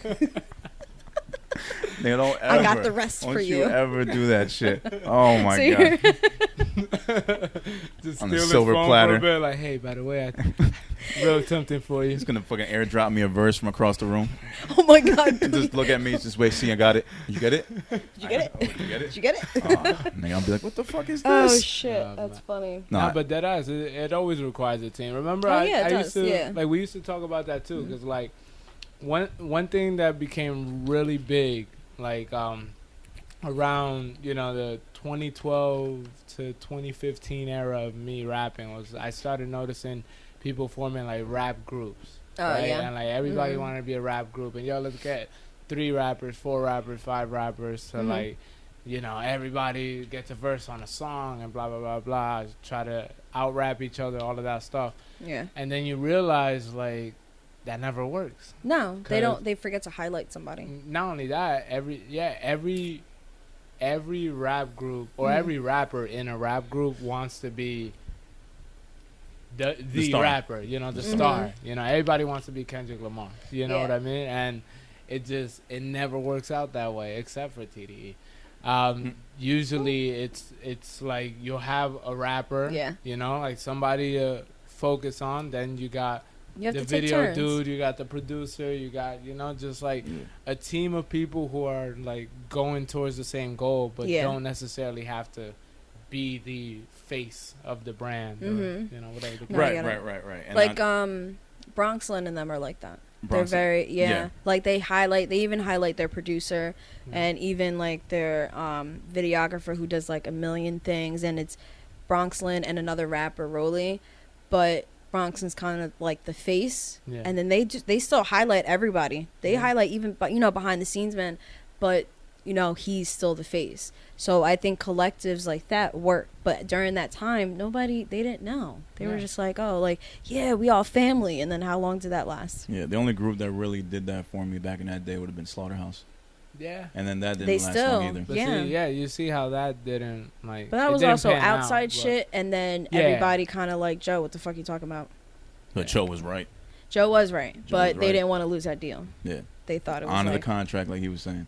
Yeah. You got to honor the contract. Well, actually, should we get on that? Why not? Joe was there. We can. No, we can get into that. We can get into that soon. I was going to talk about first topic, the Brandy versus Monica, just to get that out the way. Oh, yeah, go ahead. I wasn't sure how much of a fan of Brandy and Monica you are. Nah, huge on either. Nah, huge. All right, well, then, do you know their music at all? Yeah. You've heard some of the stuff. Do you want to just... Well, if you don't... If it's whatever, then we can just skip it and then... All right, well, real quick. Brandy versus Monica, who you think would take it? because they're gonna do verses on Monday. Yeah. So I just wanted to get over that real quick. Sin, have you listened to Brandy and Monica at all? Okay. Okay, No. she hasn't. I don't even know what the hell that was. That was like, The time. Giving us time. It was the time. Why don't you just? Who keeps their fingers together when they're giving the time? Who does that? She was Oh my God. Yo, she literally just told us like how much time. She said 4 minutes. She does this. Who does that? It's this or this. Oh my God, you are so fucking weird. Oh God. It hasn't even been an hour. Listen, guest, future guests, whoever want to come on the show, we're not this mean. Don't bring your significant other. Yeah, maybe not. I mean, it worked out for Malik. We weren't mean to her. Yeah, we weren't mean to her. Yeah, she was we great. weren't Raquel? mean. Yeah, she was awesome. Yeah. She was dope. Yeah. Yeah, but she probably also didn't keep her fingers together. Like you're a fucking action figure. You can't open your hands. Like, what the fuck is wrong with you? Oh, like the Barbie. Yeah. I can't. Oh shit. What was I gonna say? Fuck, Jesus. Then we could just move on. We could talk about it next week. All right, fine, fair enough. I'm gonna just say right off the bat, I'm gonna go with Brandy. Brandy's got more hits than Monica. Brandy is more known, well known. Even though Monica has more grown up R&B, I feel like Brandy has more hits. That's what I was gonna mention too. It's yeah. like I think Monica's sound is definitely like more like that's soulful, what's hard for old me. School, Yeah. But like Brandy definitely just has a more more pop. Yeah, more Yeah. pop. She's more popular. Yeah, it's easier to digest. I mean, Yeah. they both are, but like I don't know. Brandy just has a more universal appeal. Yeah. So appeal. like Plus Moesha. Yeah, Velvet. Yeah. Everybody loves Moesha. Everybody loves Moesha. Velvet and I were talking about because we're like super R&B heads, and we were talking about how funny it is that they're not really like the same. Yeah. They're Same not. person? No. No, they're not, because Brandy has her own pocket. Monica has her own pocket. Monica was way more like not R&B, hip hop. Yeah. Than Brandy was. Yeah. But it was the fact that the industry made them. I mean, the verses is not really like a battle kind of thing, but how the industry back then was like 2 females at the top. You guys both sing. All right, now like. Yeah. Now you're Battle forever in it out. competition. Yeah. With each other. And That's it's how it's not always been. Brandy and Monica, always. It's I mean, always look at been Nicki that. and Cardi, look at, Yeah. So I mean, you're always gonna pit like 2 females together. But I mean, the Cardi and Nicki. I mean, I guess that kind of no. People are still talking about it, but I don't know if it'll last as long as Brandy and Monica. No, it wouldn't. No. I just No. I reference it like. But it's to kind of the say- same thing. Yeah, Yeah. exactly what you were saying. It's just kind of like anytime you have 2 people who are like. They don't even have to be similar in sound or anything, but just like they're both in. Especially 2 women though. Yeah, in the same like whenever they're in the same like general lane, Yeah. it's like wait, you sing, she sings. One of you Yeah. has to be better Yeah. than the other. If I did want to see 2 women go at it like that, that would be one of like my top 5 dream battles. Like I would love to see like Whitney versus Mariah if that was possible. I would have loved to have seen that battle for verses. What? Whitney versus Mariah? Y'all wouldn't want to see a Whitney versus Mariah battle? I don't know. Yeah. I was never big on Mariah. So. But that would have been a super R&B battle. Everybody would have been tuning But that into was shit. also one of the things that, like, growing up, my the oldest one out of all of us, she's a huge Mariah Carey fan. Like, I'm talking about like butterflies everywhere. Yeah. And then my other sister was a huge Whitney Houston fan. So they would literally battle it out. Like, when we had, like, karaoke nights as a family, it would... Bitch, it was crazy. It was on. It was on. like, Yeah. and I'm mad young in the corner, like, okay. But it was a big deal. It's like they would fight about it, this and that. Like, Whitney's better, Mariah Carey's better, blah blah blah. So it's funny. It's almost like I wonder who was that before, but it was kind of like Whitney and Mariah was a big thing, and then that Brandy and Monica. Yeah. But I just don't. Me and Val, we were talking about this too, because we thought I mentioned there was a post about Sade and Mary. Yes. I'm like, that doesn't match up to me. Yeah, that Sade makes and no Mary J. sense. Blige. That's another one. Love my namesake, but Mary would fucking kill it. Yeah. She would Mary kill just it. has more hits. Yeah. It just is what it is. Yeah, she's more known. it's And kinda I know like this with because everybody fucks up my name and has no idea who Yeah, she Sadie. is. Whatever. What are you going to do? Shade. Yeah. Fade. Wait, no. Sada. But how do you pronounce it with an H if there's no H? No, that's shade then. It's no. true, man. You can't give me no silent H BS. Like It's not. No, there's no there. silent I know, H. I'm kidding. It's how it's pronounced. So it's pronounced. There's an Makes accent mark. sense. Is it over the A or the D? The E. The E. Sade. Yeah. So, but then shouldn't there be something between the S and the Listen, A? we're not talking about my name. It's fine. Sad A. Sade. Yeah, I've gotten that. I just like Sha. Just say call me whatever the fuck you want. Call it I don't mind. I'll call it Day Day.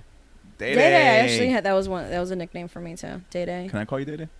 I will fucking shank you. Do not call me shank. Damn. I didn't expect all that. She would shank me. All right, no, you have to be you have to be a fucking aggressive pro. Where he just like, well, they don't take you serious. I'm gonna call you Day Day. All right, Day Day. Bitch. I'm scared of you, nigga. Shank you with a spoon. She would with too. lava? Or a spork. She'd probably get one of them sporks joints. There might be a spork somewhere. There might be a spork here, yeah. It might be. Nigga, chill. It's probably a plastic spork. It's probably still from like Popeyes or some That's shit. what I'm saying. Yeah, them joints. Yeah, for the mashed potatoes. Yeah, the spork. Yeah, nigga, I know all about that shit. What was I gonna say? Fuck. No, but I don't see. We talked about Mariah and Whitney, and I don't know if I see how it matches. Good? But Whitney was also long before Mariah. Okay, not that much longer. But I feel like it's almost. Their hits almost sounds like a different generation, but like they're not. They're not, but it does sound different. Yeah. Especially like Whitney did get more into like not disco, but you get like that type of 80s shit, and then Mariah got more into like hip hop. I didn't really like when Whitney got into hip hop. Wasn't a fan. I was kind of needed Whitney. when she got into the whole Bad Boy thing, when she was doing remixes with them. What, Whitney? Like when she had Locks and Mace and them niggas on the records. Mariah? No, I was talking about Whitney. Oh, because you said Mariah was more hip hop.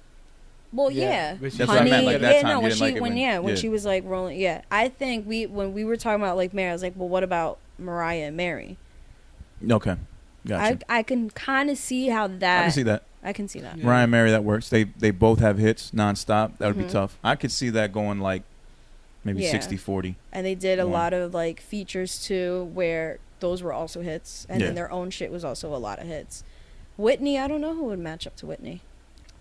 You gotta get another legendary act, like maybe Diana Ross, Gladys Knight. Yeah, but I can see Whitney and Mariah just how they're doing Monica and Brandy. Oh, Whitney would have just because that was a long-standing thing too, so it was always comparing the two. Because Whitney was a personality, so seeing her on a live stream would have been fucking magic. Yeah, that's the thing. It's like some of these girls, like the Erykah Badu and Jill Scott thing. That was just more of a celebration, just two girls in there just relaxing, love all over, positive vibes. Nothing really funny about it. No. I want to see like I wonder if there's going to be jabs. I want to see shade. I want to see jabs. I think there's going to be some shade. There's going to be jabs and shade. But then again, if they're in the same room, you don't get that. Shade and jabs, jabs and shade. Yeah. Shade and jabs, jabs and shade. I know, you're thinking of the title, yeah. I was thinking like... Jabs and shade sounds... Jabby shades? No. Shady jabs? You're trying too hard. I think just jabs and shade and jabs. No, shady wait, jabs? I'm trying to think. Shady jabs. I can get behind that one. There's always like a 2-minute part in every episode where we're trying to figure out the title. Yeah, we'll revisit. Right, anyway, we'll come back to it. Yeah. All right, but just to close this down, I'm going to say Brandy takes it. I'm going to go around, out of 20 songs, I'm going to say 13-7 Brandy. For the head-to-head. I can agree with that. I can agree with it, but I think it might be a little closer than that. But I would agree with Brandy. We did like 12-9? I mean 12-10. Oh wait, how many? No, sorry, 12-8. Yeah. 12-8. 12-8? Maybe a little bit. Yeah, like 12-8. Yeah, I can see 12-8. 12-8. Yeah. Okay. Like maybe by a couple Monica would get. Yeah, I could see that. But I don't know. It's gonna be tough. That's what I'm saying. I personally, I like the different generations of each, but I like more of Monica's catalog. Yeah. And then I don't like anything new from Brandy. I'm not really like Brandy's last. I like nothing new from Brandy either. Brandy's last project was good, but I just didn't. I like her like first 3 albums. That's about it. Maybe 4. Fucking. I haven't even heard my Brandy favorite. in like 15 exactly. years. My favorite. The last Monica joint I remember was So Gone. Oh yeah. Because that became like every rapper had to spit on that shit too. Like I think Monica was able to take advantage of the 2000s where Brandy like fell off. Because she was still Moesha. Yeah, well, like not like early 2000s, but like 106 in Park. Yeah, but it's that transition, man. It's always tough. You're right. It's always fucking tough. All right, so we're gonna say Brandy here. Everybody agree Brandy? Yeah. All right, fuck it. Let's move on now. We should have gone into this topic first, but we'll just go into it now. But the Joe Budden. I wasn't ready. Oh, sorry. You said we were ready. Okay, now. And we're back. Regresamos con más Lyrical Fix. I thought you were saying I was like, okay, record. Episode 52. We back. Kid Pro Shot Day. We got a special guest in the building. Well, special guest. We have Manny with No IG. We have his lovely, lovely wife Sin here with us, join as well. There we go. See, that's the energy I wanted. All right, so moving on. I wanted to get into this big thing. One of our favorite podcasts, pretty much our favorite podcast that we listen to, the Joe Budden podcast, has been going through a little bit of turmoil in the past weeks. If you've been following their podcast, they've mentioned the past couple months that, hey, their deal's about to go down. They've been counting down their episodes. People have been trying to figure out what the fuck is going on. Joe's been postponing the talk every week. Yeah. And then finally, this past Wednesday, he got into detail, and boy, did he ever. Yeah. He went into like over an hour long. It was definitely tirade or rant, whatever you call it. As soon as you said that you were on your way, that's when I found the timestamp. Because I'm still a couple episodes behind, and I heard just that part, and they were still talking about it by the time you said you parked. Yeah. Yeah. So. But the main thing behind it is that, and I'm gonna grab this from the Shade Room. Do you want me to play it? Joe Budden, yeah, we'll play it. But basically, he said he's leaving Spotify due to the streaming service undermining and undervaluing. That's in the quotes. His podcast. So we have some audio that we're going to play right now just to get a little idea, and then we're going to react to it. So let's get to it.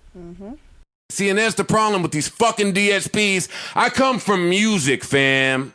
Some of these rules that y'all are trying to put into effect, it's an old game. It's an old game. I come from music, which means I've been robbed and scammed for 18 years of my career in a game that I had no say-so on the rules that were being put in place. Podcasting, not so much, buddy. This is new ground. All you niggas is new here.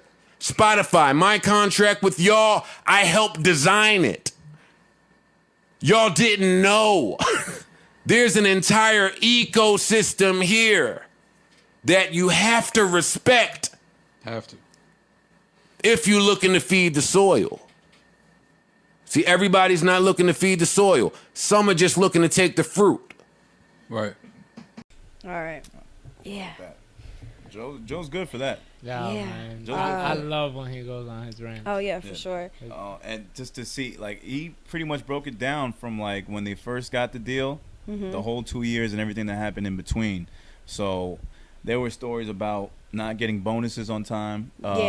Vacation requests that were rejected. They didn't get a raise last September. They didn't get a raise, but they got offered some Rolexes. Yeah, Rolexes instead of said bonuses. So that's disrespectful as fuck. Spotify purchasing other companies that were just podcast platforms, but not paying Simmons, the podcast that has gotten you to #1 spot. Yep. The fact that they were introduced as one of the new podcasts when Spotify started doing it, and they had him and Amy Schumer, who they knew Amy Schumer wasn't a podcaster; she was a comedian. Yeah. So what is she going to do? And then her numbers didn't reach their projections, but Joe Budden's podcast did about over 900% projections. Yeah. And then they stayed #1. And as they're acquiring new podcast companies like The Ringer and Gimbal or whatever the fuck it was called. Giblet. Giblet. All those podcasts that were there. Giblet? Was it Giblet? Chicken giblets? Whatever. Those podcasts that were there didn't even get to #1. Joe stayed #1. And then for him to not get any type of acknowledgement other than, hey, we see you. Yeah. How about some Rolexes? Man, I feel for the guy. Because he said it, like, at this point, we should have been picking out Phantoms. I was going to go with the Royal Blue type of shit. He said that. And I was like, damn, man. It's like, and then us as podcasters, like, it just goes to show you, like, it's turning into the fucking music game now. We really got to be on our P's and Q's if we're going to try to make some money out here with this shit. Because it's almost like it's a certain type that they're looking for that they're willing to pay. But Joe is actually, like, well, not just Joe, but all of them. They're all putting in the work. They're doing this. They've been consistent. They just can't fucking take a break for shit. But this is what they get. That's it. It's crazy, and then it just makes me feel like... I wonder what their deal was in the beginning. Oh, I mean, he definitely constructed it like he was saying. So I assume it was something that was going to be in his favor. Yeah, that he talked about getting paid more with Revolt and doing a whole bunch of shit, like other stuff on the side, but he still put the podcast first. Yeah. And the main thing he wanted out of everything was data. He wanted to know who's listening, you mentioned that to how me long earlier, they're listening for, when do they leave, because that's how he was doing his research himself. He's like, look, if I do a 3-hour podcast, how many people are staying until the last hour? Exactly. And then use that to take that with and do whatever he would want with it. But I feel like that was a simple request. But the fact that Tidal told him no, and that Spotify basically said, oh, we got hacked when it came time to figure out what it was, it's just so shady. And it's like, where we thought that the next level for podcasting would be like get signed to one of these spots. It's starting to feel like a music artist getting signed to a major label. Like, nah, homie, you probably don't want to do that. That was almost when Joe first got, like, when they announced the whole Spotify deal. That was essentially the same thing. It's like me, like, knowing somebody for so long and be like, oh, they finally made it. They finally got signed to a label. Yeah. And then look what happened. Look what happens. It's following the same model. And I guess you should have expected it, because this was Spotify just trying out their podcasting thing. Yeah, and but he said it. He was like, I helped you do this. Through. We constructed this together. Like, I was there with you pretty much.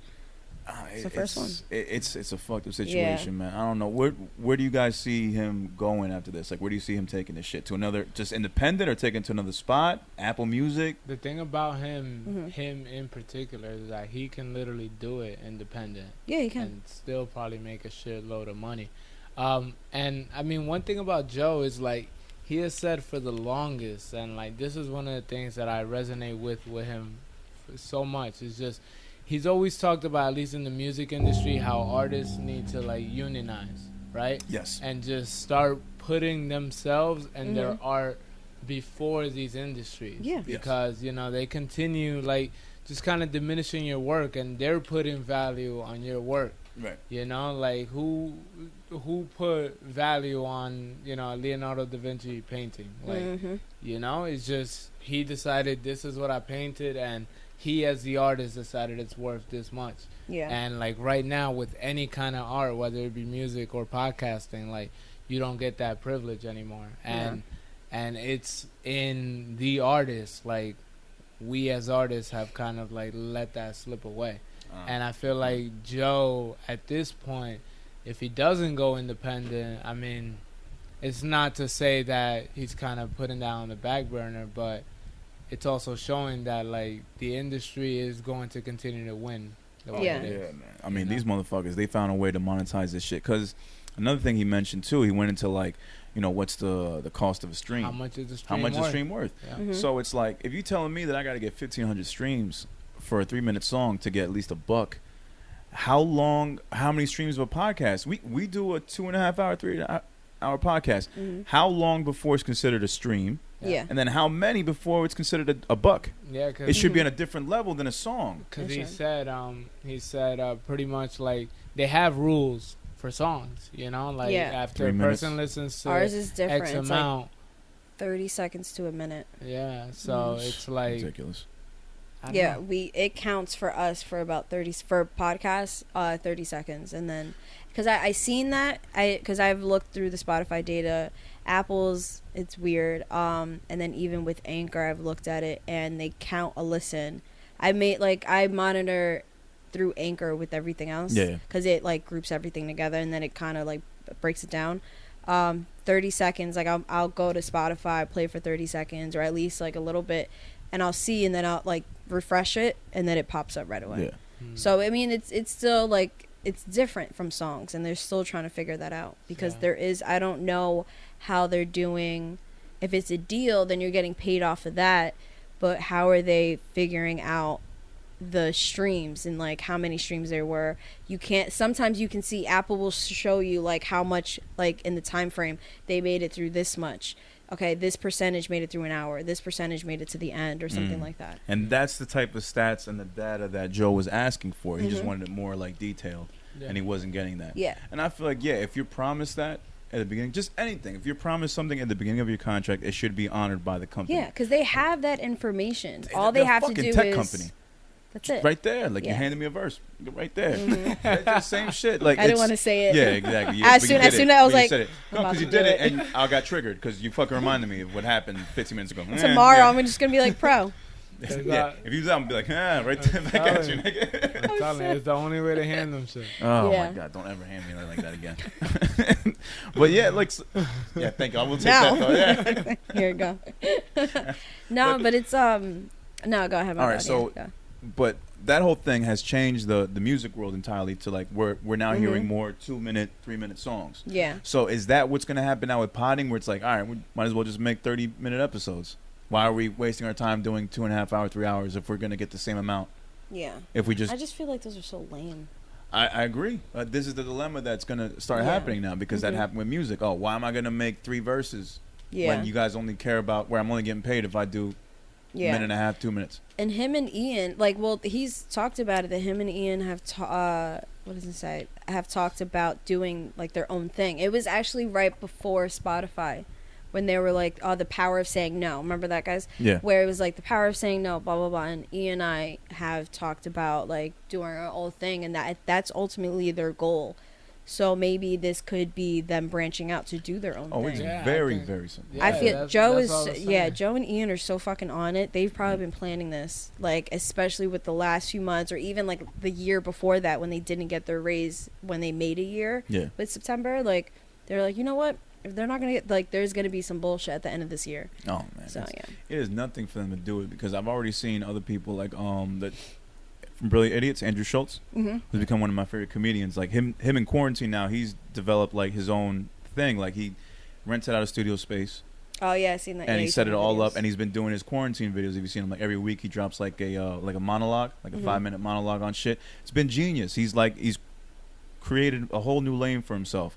So it's not that hard to see Joe do something similar. And then I also heard a rumor that Charlemagne, his contract for Breakfast Club is coming to an end soon. Really?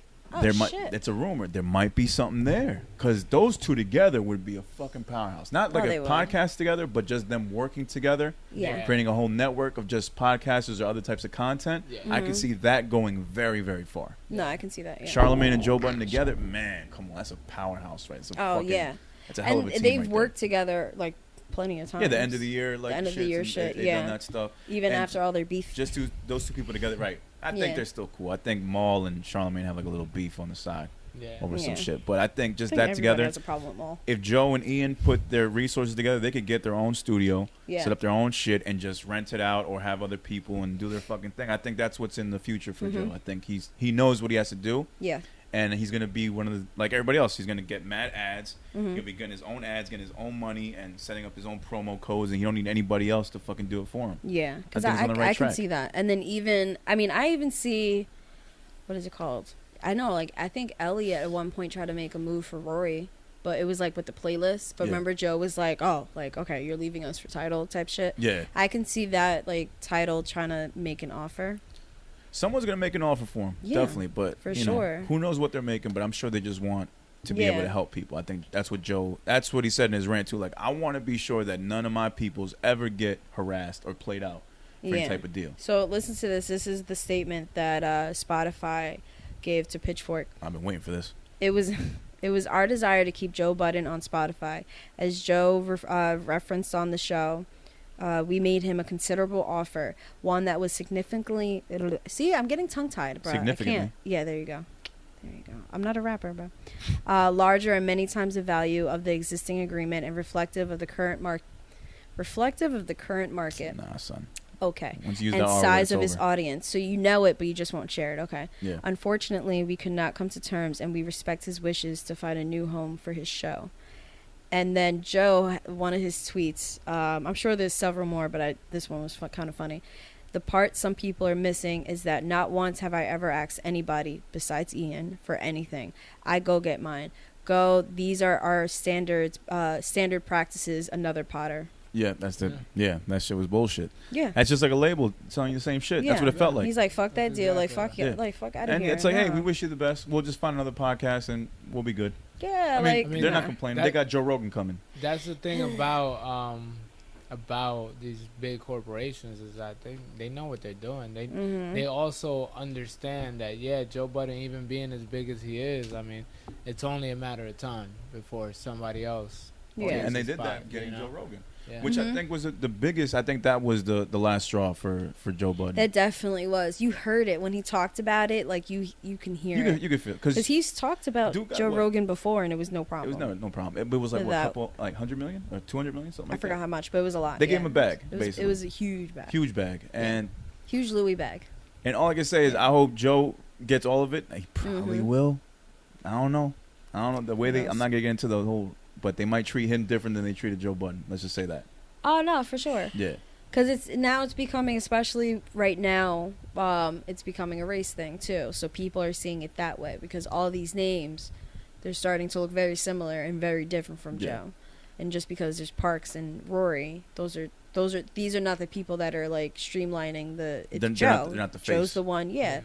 Literally, it's his name. Yeah. So it's gonna be a problem. It's tough. So I think this is one of the situations, just like music, and it's kind of a reminder to us, a cautionary tale for any podcaster, really. Yeah. We may not want to take that bag if we get offered it. We may want to just see how much we can do independently, where we can have control of our shit. Because it came to a point, Joe mentioned as well, where it's like, all right, you're not giving us our bonus, but you're coming around and asking me for portions of my pull-up, portions of everyday struggle, portions of state of the culture. Portions of all my other content that have nothing to do with Spotify. You want a piece of it. That was insane to me. Yeah. Honestly. And then he even said, he was like, I'm making more in these places, but then for them to ask for a portion, what does it have to do with you? Yeah. Like, and how do you not have money to pay for us to have a vacation? Yeah. That was crazy. And then his father getting sick too? BS. Yeah. And then the story about his dad getting sick during COVID. And him getting called by someone who had nothing to do with Spotify, just Bill Simmons, another guy, podcaster, calling him, saying, hey, Joe, do you need help setting up your podcast? And Joe's like, well, no, I haven't been podding because my dad's been dying. Well, Joe, if you need help, let me know. I can help you set it up. Like, the fact that he just ignored the fact that the dude's dad was dying.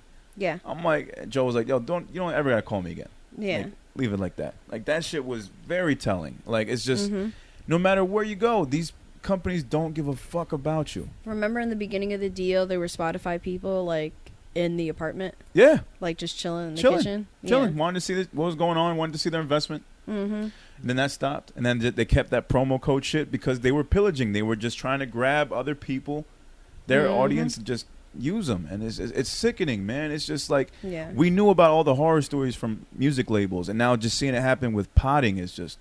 Ugh, but it's weird because I never used the Joe thing. I had Spotify, but just because like certain artists didn't put it on Apple, like because you know sometimes putting music on Apple takes a while if there's problems. Spotify, it would be like, okay, it's on Spotify, let me listen.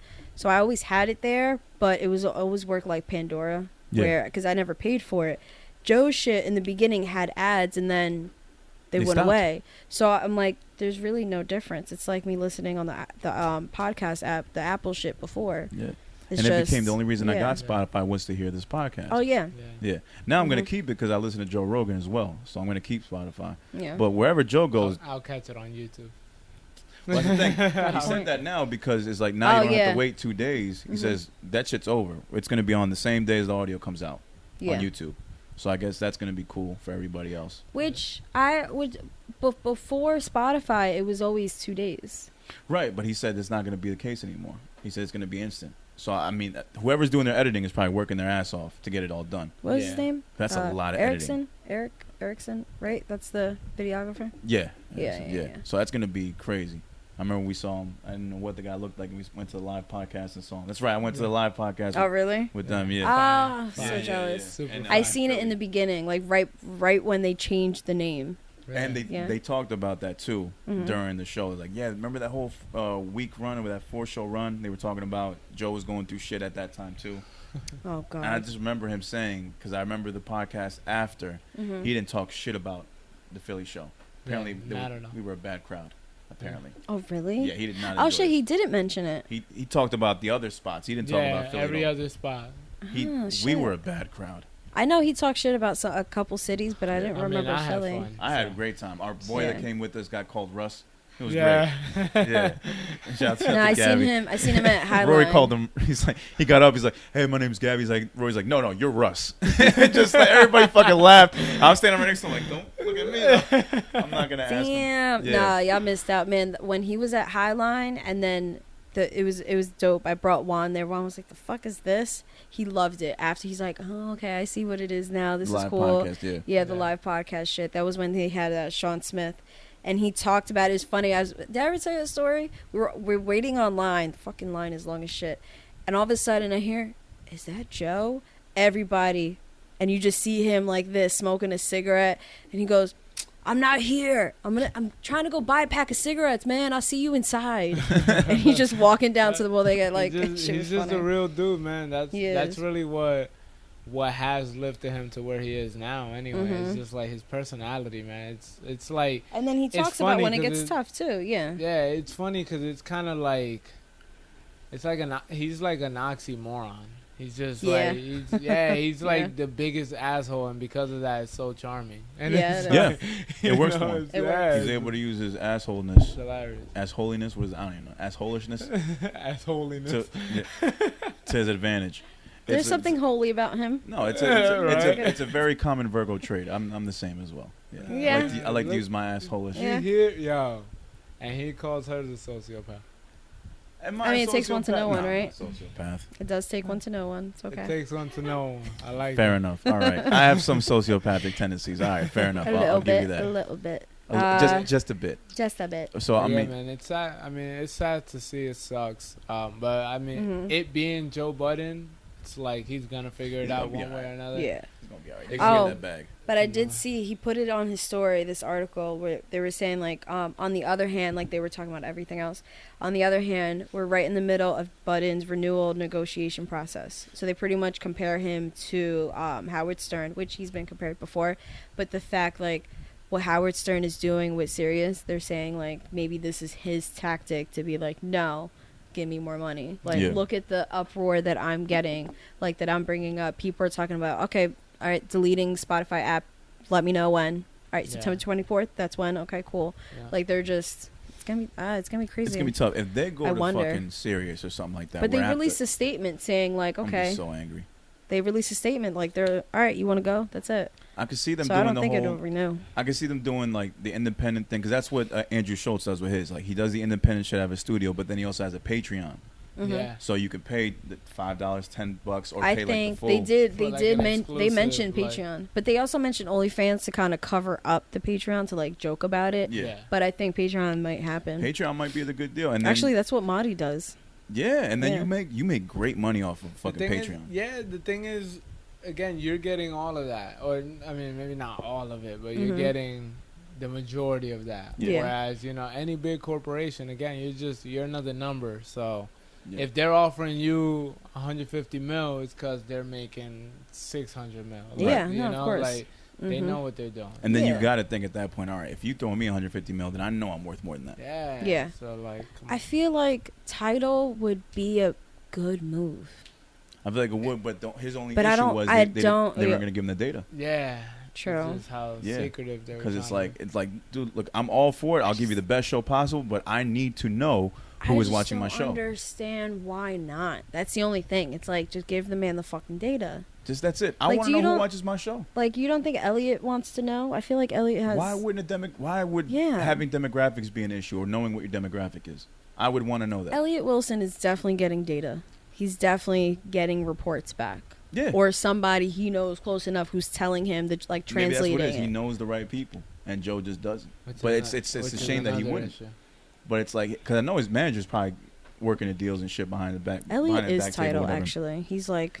Oh yeah, no, without a doubt. That's different. He's definitely he's Tidal all day. Yeah. He's getting a check from them. No, that's so I'm like, wherever he does go at this point, though, I hope he stays indie and does his Patreon thing, gets people to just pay to watch his show or like extra bits, because that's what, like I said, what Schultz does. They have like a separate Patreon episode that's more uncensored, less filtered and all that shit. It'll be exclusive. Shit. That's what it is. That's what can it is. You do You're offering exclusive content. Because Matty has it on, like, you can get Marissa's podcast everywhere. Yeah. But then there's like extra content on Patreon. That's what it is. Yeah, that's what it is. Pretty much you'll pay to get either early access, right? So if a show comes out Thursday, you'll get it whatever day the artist allows. Or extra content, so like an extra episode that's like behind the scenes, or just them saying like outlandish shit. Can you do whole episodes too? Yeah, or no? you can do all that. You can do that too. They have Patreon episodes. You just do whatever. You can literally just do it everything. If you pay $10 a month, you get an extra hour-long episode every week. Yeah, like people will pay for that. You'd be surprised. Like extra content, people do that all the time. Yeah, like I know tons of other podcasts that use Patreon, and it goes a long way. Plus the ad money they're getting. True. So you're going to hear more ads, but it's also going to come with like promo codes and shit like that. Like, what the fuck? What's one thing I fucking ended up getting? Oh, I ended up getting the fucking Blue Chew pills off of Andrew Schultz's podcast. That shit was amazing. I had that shit come twice. Man, let me tell you. And Blue Chews? You know about Blue Chew? Nah, it's better off you don't know about it. You know about it. I don't. You don't know? Okay, Blue Chew.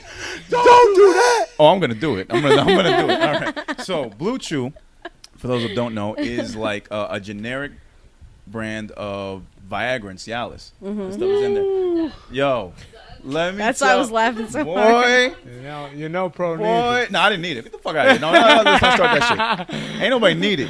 But I wanted to have the experience. It was cool. Oh my God. It was cool. Ah, come on. You really want me to tell you? That's what weird. No, I don't need to hear No, that. we don't need to get I'm into good that. on No, On a scale of 1 to 10, what do you rate it? Oh, I guess it made the experience, like, I would say 8 out of 10. Damn. You know, it's good. Like, I see what the thing is about. When you don't need it and you use it, it's crazy. I would say that much. Yeah, it's crazy. So I would recommend it for any guy just to use at least once. I would say that much. Yeah, it's that dope. Yeah, it's just. I've heard him talk about it on Charlemagne shit when they ran the ad. Yeah, exactly. I think it was on Brilliant Idiots, right? They ran an ad on it. Yeah, and then a lot of other like guy related podcasts they'll do it and shit, and it's. No, but when Andrew did that ad, it was amazing. It really was. It's fucking amazing because it's so really. Funny. You might as well just, for the new girl you got, for the wife, for the girlfriend, the side chick, all that bullshit, whatever. That's how they promoted it. Like you want your shit right. This is what if you're trying to show out. Pop one of shit. Show out. And the best thing about it is it's a chewable. Yeah. So it's like you're taking a Flintstone vitamin for your dick. Get a rock hard like the Flintstone. Yeah, that's right. You makes your bones rocking. stronger. Make the bed rock. Oh my God! We're not sponsored by Blue Chew, but if they're hearing this and they want to throw me a pack, I'm down for it. I mean, we a pack or two. They came in a dope ass little. They want to sponsor us. I don't mind. I know, it'd be great though. I would do it. That'd be really funny. Oh my God! What? I'm just saying. Hey, if anybody don't know, don't be afraid. I'm just saying, Blue Chew.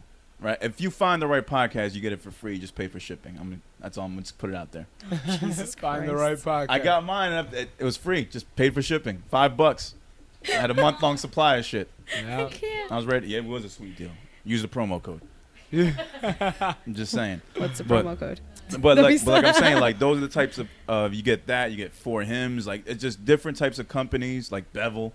Different like types of companies will come to you for ads, and especially if Joe Budden is the most popular podcast, they know everybody's gonna come to them immediately, and that money's gonna come rolling in. They chose to stop the ads too. Yeah, they chose, but they also kind of murdered. They hacked up some ads, like the therapy one. That was a really bad ad. Exactly. So you gotta have the right type of ad, because Joe will fuck around and say some dumb shit, and that's the thing with comedians. Like, they'll and fuck it up works. ads. Yeah, and especially at that time, he was just like, "The fuck is therapy?" So yeah, that was really bad. Yeah. I'm surprised they aired that one. Oh no, it was funny. That was like one episode, and that was it. You never heard about. Never heard about it again. Bevel, they did pretty good with it. They shit on therapy. That was really funny. But see, little stuff like that. Like, I wouldn't mind doing a Bevel ad. Like, I wouldn't mind any ad if it's good for the brand. Remember when they were like for Matty? Oh yeah, no. Matty, you use it on your mustache, right, or some shit like that. No, I didn't hear that, but that's funny. No, because Bevel was. I'll name this podcast was that there later. Back then? Oh shit, that was back then. Holy crap. Yeah, because I remember Matty was on there still. Yeah, I would. Because Maul was still part of it before the name change. I mean, I won't do every ad, but I'll do a lot of ads. Like, I'm not gonna be sitting here doing like maxi pad ads and shit like that. What if they throw the not bag? Really. Why not? If they throw the bag for maxi pad, nigga, I'll talk about the wings all day and the wings. The wings. I'm not really a fan of pads. They're so gross to me. Super ultra pads presenting. On this podcast, sponsors. I'll be doing some of the ads too. It's okay. We're all about the flow at this podcast. We're not. And when you're having, God. I'm sorry. No. You know what I mean? Like, I can do it. Though is what I'm saying. No, you can do it. I can do it. I still have the ad for Anchor. Sometimes when I'm doing the pod with Sade, I might get high and it feels like I have wings, just like the maxi pads that have the wings. Yo, you see what I mean? Like, it's just you go it's to instant. sleep? Like, I'm it's done instant. I think about this all the time. I think about when we ready, when we at the level where we getting motherfuckers throwing us ads. I'm gonna be doing this shit like I'm gonna just flow through them like nothing. I promise. We gotta move on. I'm fucking like maxi pads. Like maxi pads. I'm telling you, man, it's gonna be hard as a rock, like Blue Chew pills. Hard as a rock. Yeah, right there. That's a 2-in-1. That was a good one. That was a good one. This is what I do. Maybe we can get them to work on the same promo code. So a promo code on each one, on each website. There you go. There you go. What I mean? That's it. hard like a pro. It's good. It's good for the brand. Good for the brand, baby. We just got to break real quick. And we're back, episode 52, Lyrical Fix Podcast. We're here with MannyWithNoIG. And real quick, we just want to go over that Nas album that came out. Now, we were saying before, because we had technical difficulties, that I feel like this was one of his best fucking albums. That shit was beautiful. In a minute. It was great production. Content was there. More of a grown-up Nas. Definitely better than that Nas Year album that came out 2 years ago. Yeah, I think we can just like ignore it. We'll bypass it. Yeah. He gets a pass. He's not. So I'll give him at that. some point. Jay-Z had a couple passes. Jay-Z had one too many, but that's neither here nor there. Yeah, Way but whatever. Too many. I definitely think it was like old Nas a little bit, but like elevated. So it's like the new. Like I really liked it. I will say, and this is me getting in my critical bag. Yeah. But like, I will say, as much as I absolutely adored the content on it, because I think that was my favorite thing. It's like what he was rapping about. I think real shit. Yeah. Was definitely like it's important. You know, just for the times, for everything. Everything he was saying on that album is important. I just feel like his, I guess, digestibility, if that's even a word. Yeah, no, I get what you mean. I get what you mean. Just bumping it is not like, it's not something that I can listen to casually. It's something that I would want to listen to as a Nas fan. Yeah. And I feel like, I mean, that's been a lot of the issue with listening to Nas. It's been like, I mean, he has, you know, a good sound, and then it just gets to a point where, like, you know, I can't just see myself bumping it from time to time. So the replayability isn't there? Not for me, at least. I mean, I listened to it twice. That means there's no longevity. You know? And and it's just like, again, I'm reading the lyrics, and I love what he's talking about. I love, you know, in some songs he does sound really good, but then it's just something about his rap style that I feel like it's flow? Either outdated and he refuses to change it, or just see, that's what I mean by old Nas but elevated, because it's different, but it's still old Nas. I mean, it proved that he can hang on a producer like Hit Boy's beats. He switched up a couple flows. Yeah, a couple. But like 27 Summers, like that was the most trappy. Yeah. Of all that, and I would not have expected Nas to beat like that. And the fact that it was just under 2 minutes was crazy too. But it goes to show you he could probably hang on a beat like that. The Cure, he kind of switched up a little bit too. What, can he hang on a song like that? But can he? All right, maybe not. If you put him with like another trap rapper, let's say you put him with like Lil Baby on a beat like that, he probably won't hang. That's what I'm saying. It's just kind of like, I feel like Nas has kind of dug a hole for himself in terms of like his rap style. Yeah. That at this point, he really doesn't have any room to like venture out. Yeah. And like try something new. And I mean, not even that he has to, because again, he's just dope as shit at what he does. Storytelling on point. You know, like the way he's putting his rhymes together on point. Like all of that is great, but I just feel like stylistically, like he, for lack of a better term, he kind of gets boring after a while. I can see that. I mean, the flow is there. It's that classic Nas New York flow, and that's what this was. It was a classic New York album by a classic New York rapper, but it's just, like you said, elevated with the beats. So I mean, is there replay value? The content too. Good content. Too. I mean, that's my favorite part. He's talked about this content hasn't really changed, but it's something. I can't put my finger on it, but it's something different about this project compared to his others. Where that's why I like the old Nas, where he hasn't changed much. There's no like elevation. No, evolution. There you go. Evolution. Okay. There's no evolution in his style. I know what you mean by that, but then there is something different with his content, and then he's trying to change. And what was that feature he had? I got the list here. Till the War Is Won. Oh, with Lil Durk. Yeah, I wasn't sold on that. I wasn't a fan of that one. I did like All Bad with Anderson .Paak. Well, the song I like. I just didn't. I wasn't sold on Little Durk. I liked Replace Me with Big Sean. I thought both him and Durk on the same record. It just didn't make sense. To me that felt like a forced collab. Yeah. Which again, like Durk, even on that song, he sounded good. Yeah. And Nas sounded good. It's just together it didn't make sense. Like I said earlier about when labels make those moves and you see those collabs, it's one of those. Yeah. Which I wouldn't think Nas would do, but maybe it's I wasn't sure how many of these were like songs that were already done that were just thrown to Nas. Yeah, like the All Bad with Anderson .Paak.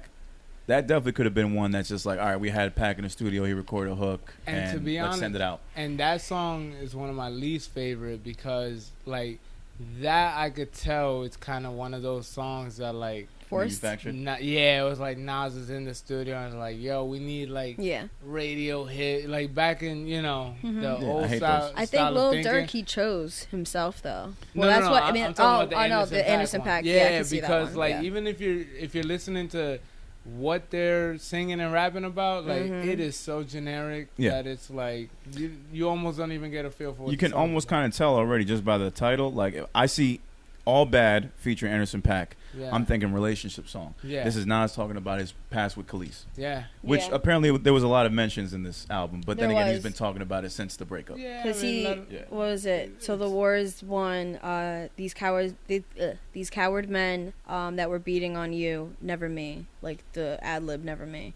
So like he slid that in. Slid that in, and like then he like there was a couple more shit. times. Yeah, because there was all those stories. But I mean, at 13 songs, 38 minutes, I think it was good for a Nas album. Wasn't too much.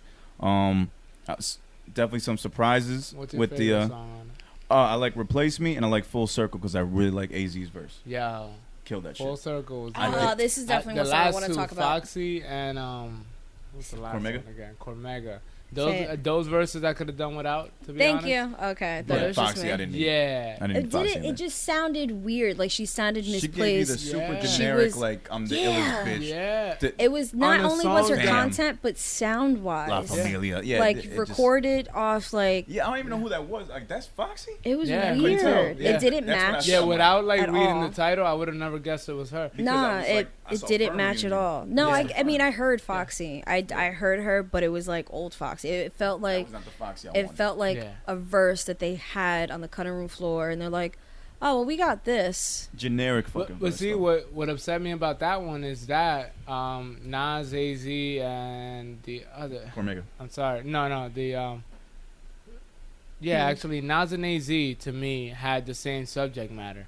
Yeah. And then Foxy came in and she was just off subject, and then so was Cormega. So. But other than that, I mean, that song was fire.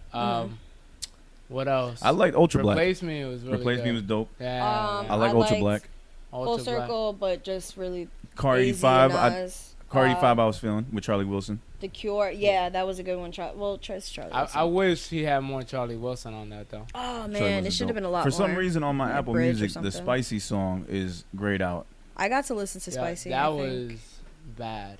It was bad. I don't even know why it's grayed out, but it's grayed out on my shit. I don't know. I have no idea. I was able to listen to it. I actually didn't listen to it too much because I was like, I'm not gonna like this. Let me not do it. It was one of those like the edited version is available for some reason. I don't know why. In my opinion, that was just like that was bad because again, like it was forced. It's kind of like the same issue I had with the Nas and Durk. It's like. Maybe separately, if those three were to get on that beat and just make their own songs. Wait, for which out one? Of it. For Full Circle? Spicy. Oh, Spicy. I didn't even get to finish that one.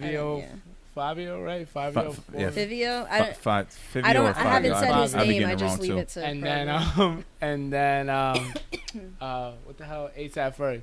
Yeah. It sounded weird, Forced. man. The three of them together, like it just sounded so weird. There's no real like subject tie-in. It literally just sounded like, yo, Nas is on this beat. Or actually, it probably was the other two first, and then it's like, yo, Nas, I have this beat. You want to jump on it? Yeah. And that's it. No, but real quick, back to Full Circle. I did like how I was so thrown off with Foxy, but then when Dre came in and closed out, I liked that one.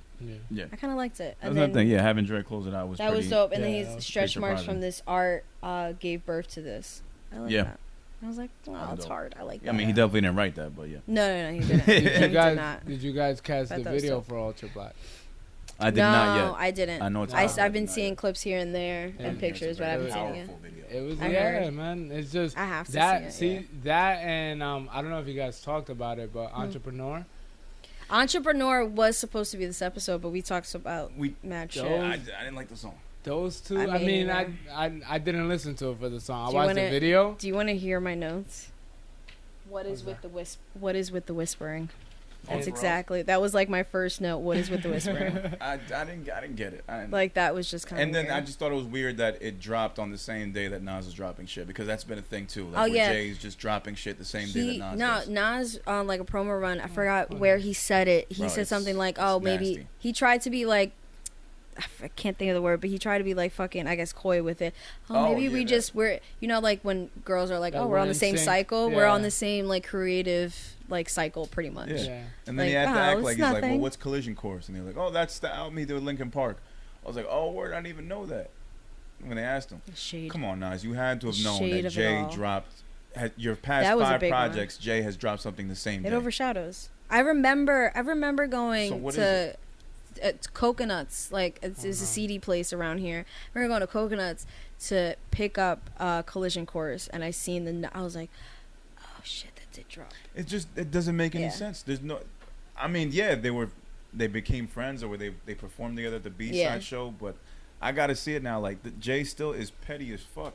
There's no reason you just drop a surprise single the same day he drops his album, and then before that, his other project, you dropped the fucking Lion King soundtrack. Yeah. The remix at that point, like a remix soundtrack. Who's ever heard of that? It was weird. It was so weird. Because this drop is like surrounded by both of them, because Beyonce just dropped a project and dropped a bunch of videos, or just one video, and then Nas, and then just right then and there. Yeah, I didn't really. Nas needs to stop giving out a date. And just drop it. Yes, don't do a promo. Well, see, the last time he did that, and watch Jay go crazy like, yo, son needs to go out. The last time he did that, Jay dropped on the day after.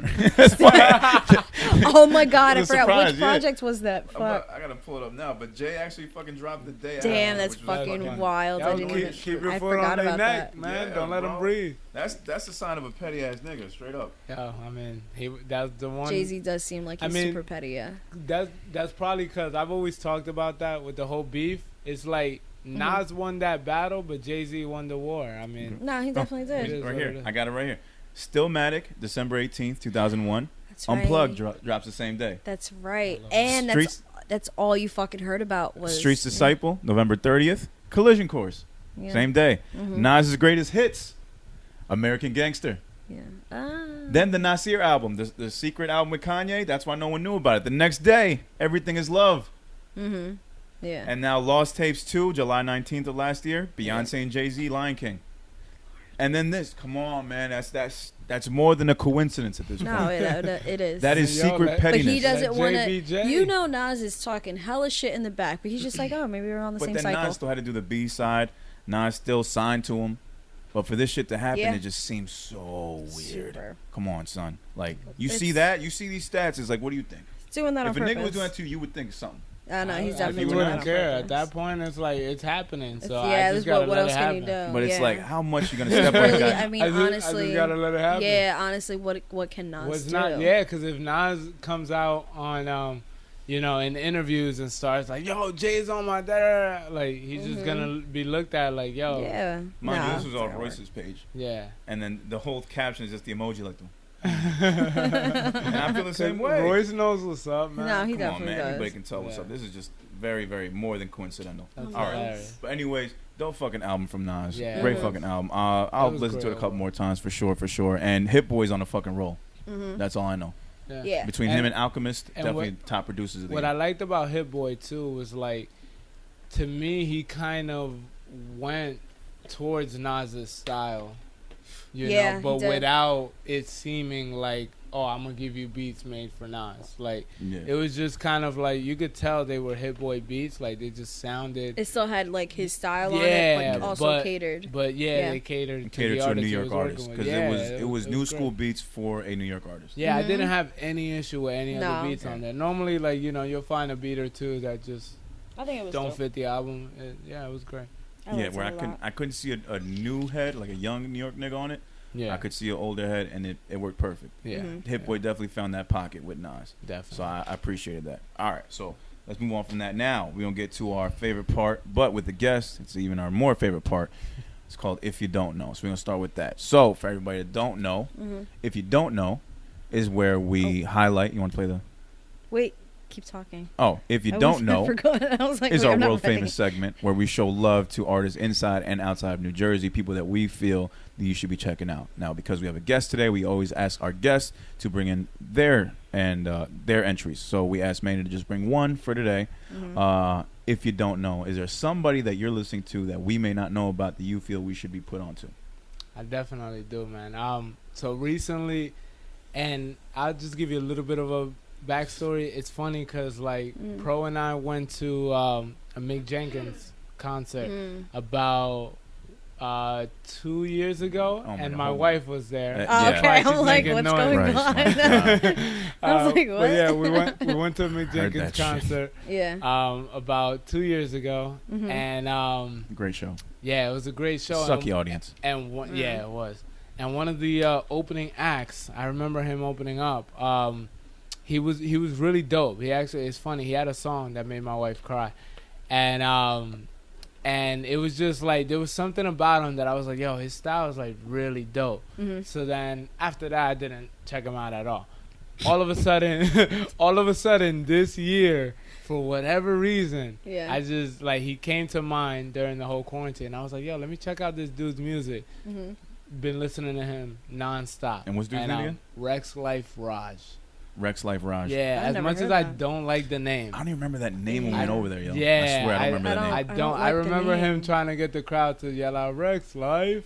I remember that. Okay. Yeah. I remember that. But do you have like a specific song? As much as I don't like, I'll give you one in just a second. As much as I don't like the name, his music, man, like he came out with a tape last year, and I forget, it's Father Figure 3, I believe, and yeah, man, the entire tape is just, it's good music, man. Have no idea. Okay, I'm thinking maybe Chicago. Okay, like Lonnie's on it. Yeah, and the song that I would recommend, Time.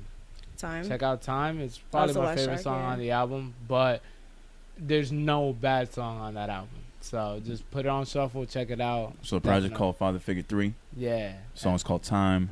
Artist is Rex Life Raj. Yeah. I'm adding it. Yeah. Okay. Like all right. Nice. See, that's a good entry. And you had a backstory. Yeah, man. Appreciate that. My nigga came prepared. All right, that's what it is. All right, so moving on from that, we also have another segment we call The Fix. So this is where our guests would tell us about either a song, project, or a verse, shit, even a fucking ad-lib that fucking made you feel something that you just are fixated on. So what is your... Yeah. When West Side Gun ad-lib, boy. That shit is so funny. I'd be having Leo do it. Like I'll be in the bars and then I hear it and I laugh and I have to like rewind back because I miss shit. Yeah, I love it. Yeah. Nah, but yeah, as far as, I'll give you an album because Amine's recent album has been on repeat, man. So Limbo? Like, Limbo. That is a good one. It's been on repeat. That opening track. And Rex Life's Raj's album. But yeah, man, Amine's album was just like the first, I want to say like 6 tracks are non-stop hits. Yeah, like they it's just hit after hit after hit after hit. And it's good. And then Thank the rest you. of the album, I mean, it's not non-stop hits, but they're just solid songs. Like they are. Yeah, there is kind of not a drop, but the first half is it's a different like mood, you know what I mean? So it's like the first songs, like the beats are more up tempo and whatnot, and then he kind of slows it down towards the end. The first song I've had like on repeat. Yeah, I'm telling you, that beat is such a hip hop beat, and like, loved it. Like, and you don't that's what I was saying before when like I talked about the project when it dropped. It is a little off-putting, like how funny and comedic he comes out. So you're like, oh, and he ain't gonna be shit. Or like his debut project, talking about shit, he's literally on a toilet with the newspaper, like taking a shit.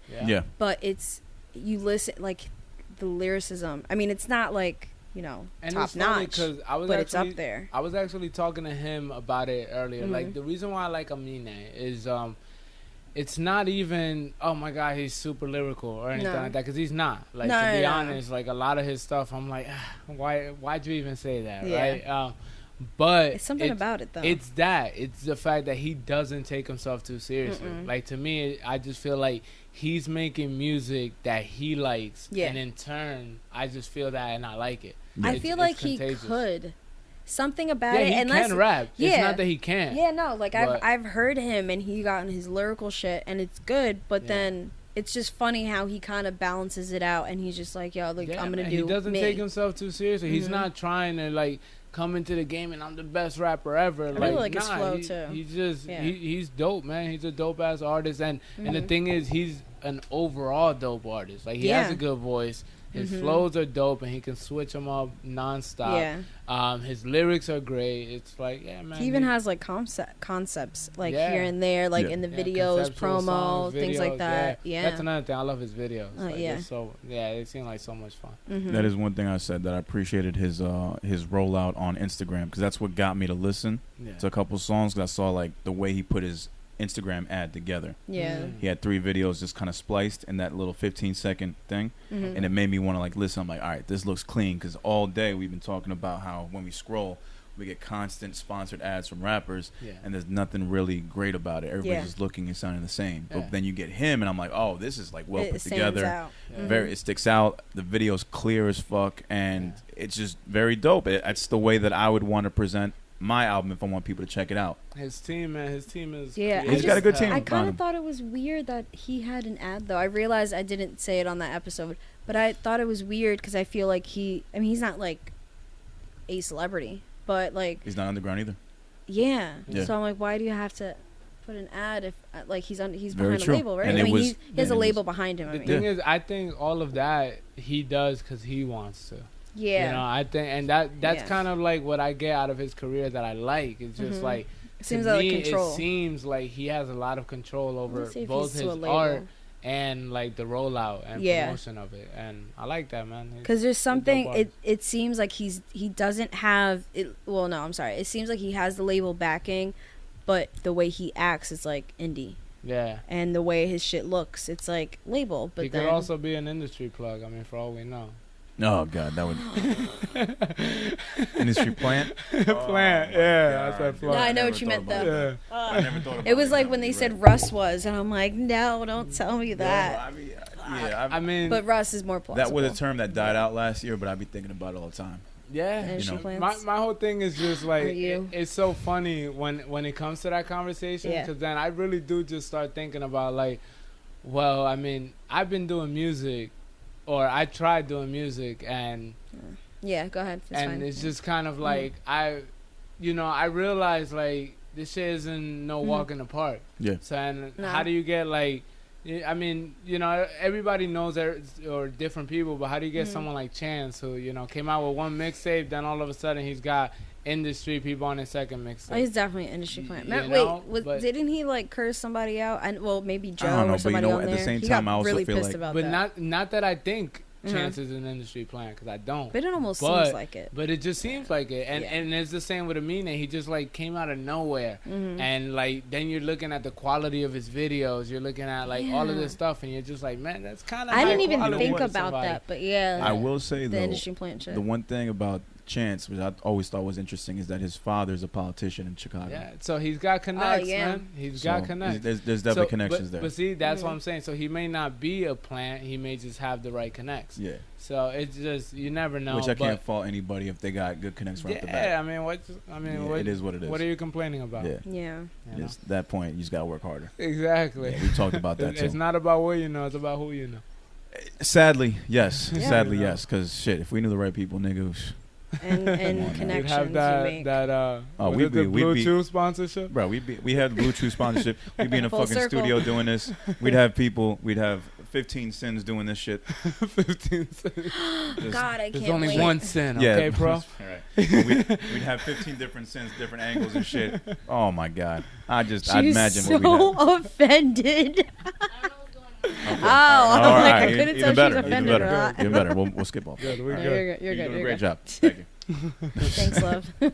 All right, so that was the fix. All right, so now I'm gonna check Amine shit even more. Definitely, yeah, man. Those are because it being on the list didn't do anything for you. Stop it! There was so much going on. I already told you, man. Anytime you need somebody to replace them, I'm here.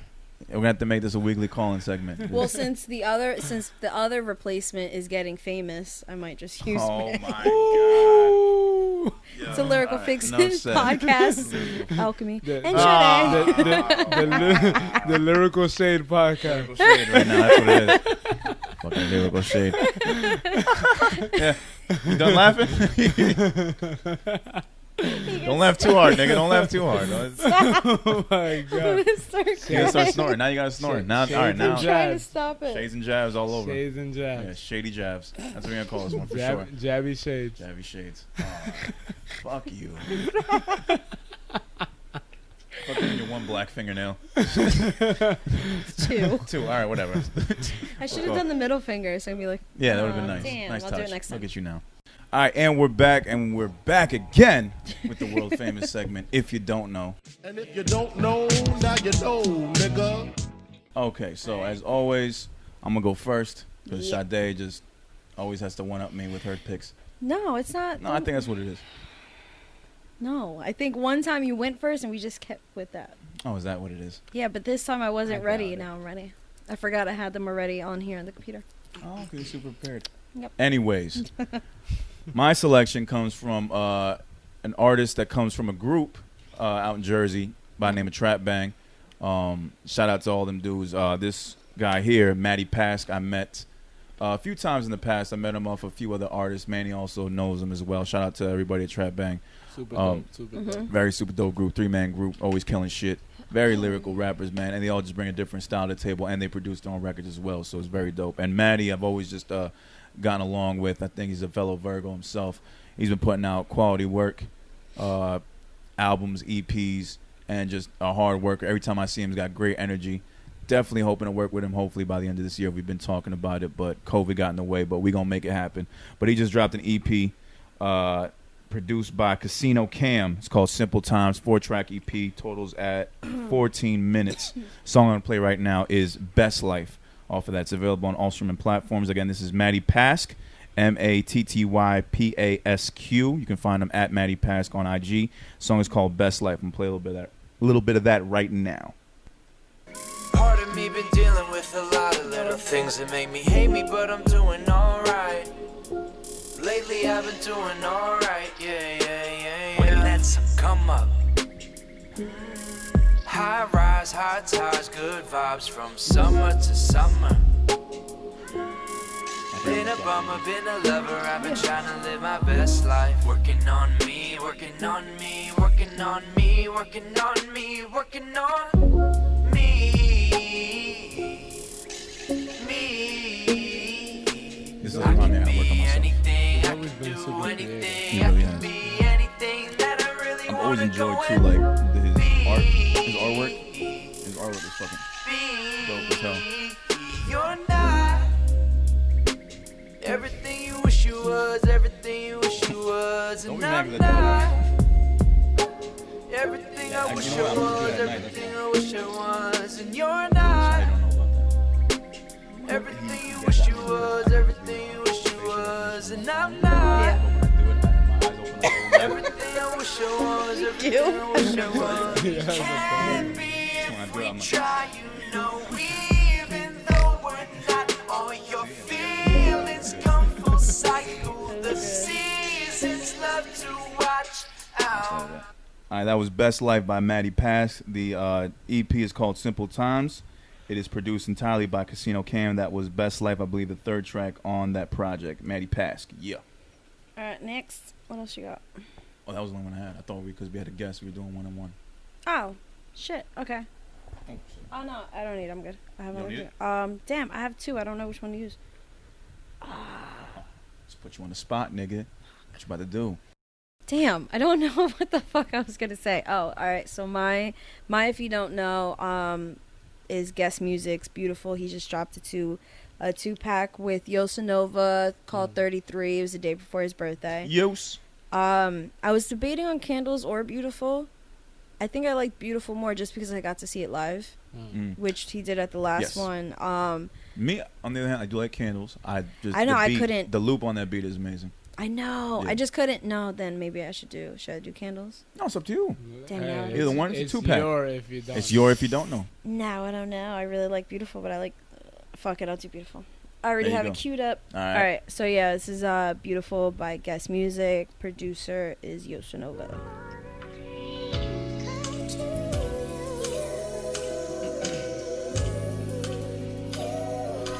I just love it. It's so, like, What happened? Oh, yeah, there was a little technical difficulties, but here is Beautiful. So maybe it's just crazy that I don't know how to say this. Some people tried to play me, now they play me on their playlist. It's tight, yo. Sometimes I write jokes and stand behind this mic on all these nights, though. Sometimes my life is like a tightrope. Been trying to balance, but I think I'll be alright, though. Long as you just here with me tonight, though. Might as well just admit this shit. Truth is, I was sick of it. Dealing with entanglements and all of these predicaments. All these different chicks, all of their constituents. Get a taste of single life, swear you about to witness it. And it's hard to play the part, kinda sick in it. Better guard your heart, especially since Yos had never heard it. Yeah. It was just his beat, and he never got to hear what Guess did with it. So Yos was just like... Oh, yeah, no, his eyes lit up. He was so fucking good. Different perspectives, never did I expect this. Wasn't trying to get reckless, but you got me in check. Damn, but Candles is good. And even though I try to hide it, you know that I Next can't is deny Candles. it. Your dream come true, and it's true, I'm kinda excited. I don't wanna fight it, don't care if we tell the world, I wanna keep it all in private. Sparks flying high, think it's smart that we ignite it. Right here by your side, you're the only one that I am with. So are we trying to make it last? That was GuessMuzik, Beautiful, off his recently dropped 2-pack 33. And happy birthday, Guess. Happy birthday, buddy. All right, man. So that was our If You Don't Know segment. As always, like we said before, we do not own the rights to any of this music. But goddamn it, we're going to show love either fucking way. That happened last week. We got some fucking bullshit. Oh, God. Someone got annoyed because we showed them love. You don't know, now you know, nigga. You don't know, you're a fucking asshole. Now you know. Jesus, now you know. Jesus Christ. Anything else? Closing notes? Yeah, you know what? We can say this right now. We can put it to the front.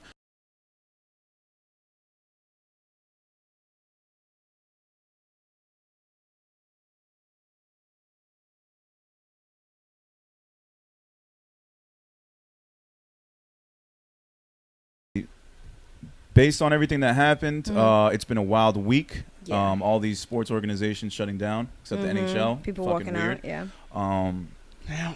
Definitely want to get justice for Jacob Blake. Like we mentioned before. Oh my God, how much you said rest in peace, Jesus. Prayers. Yeah, prayers. No, prayers. No, I said rest in peace. I didn't want to like jinx it. I was like, oh shit. Actually, but justice for Jacob Blake, absolutely for anybody. Definitely. And then like it's crazy, like and it's been fucking with me all week. Like I was having second thoughts about doing an episode today, just based on everything that's been going on, because it's been fucking with me mentally this whole week. Yeah. Like the George Floyd thing was something different, but then learning more about everything that's going on in the world, and then going to these protests, like I really felt what was going on. Yeah. And seeing that mother that we talked about, the Hispanic mother that lost her son. Yeah. And then this happens. And I saw the video of it. And I was scrolling. I thought it was an old video when I saw it. But then I kept seeing it more and more. And I'm like, oh, shit, this recently happened. And it fucked with me the most because, I have kids myself. And the guy was walking back to his car with 3 kids in there and got shot 7 times in the back. 3, 5, and 8. Yeah. Those are the Luckily, ages. he didn't die. No. Obviously. He's just paralyzed from the waist down. That was the reports. And it was, it was, what is it called? Stopping a fight. He was trying to get in the middle of a fight of like 2 white women.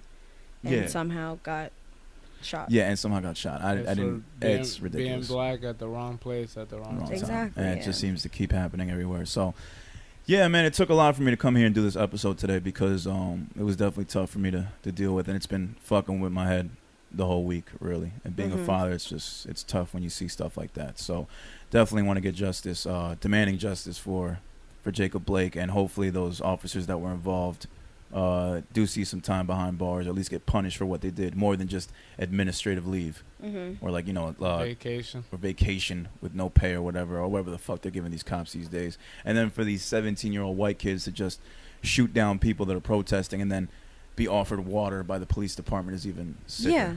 How did he just? Wait, we're talking about it now. We'll just. There's no point. We don't have to edit shit. I just don't understand how you just let that.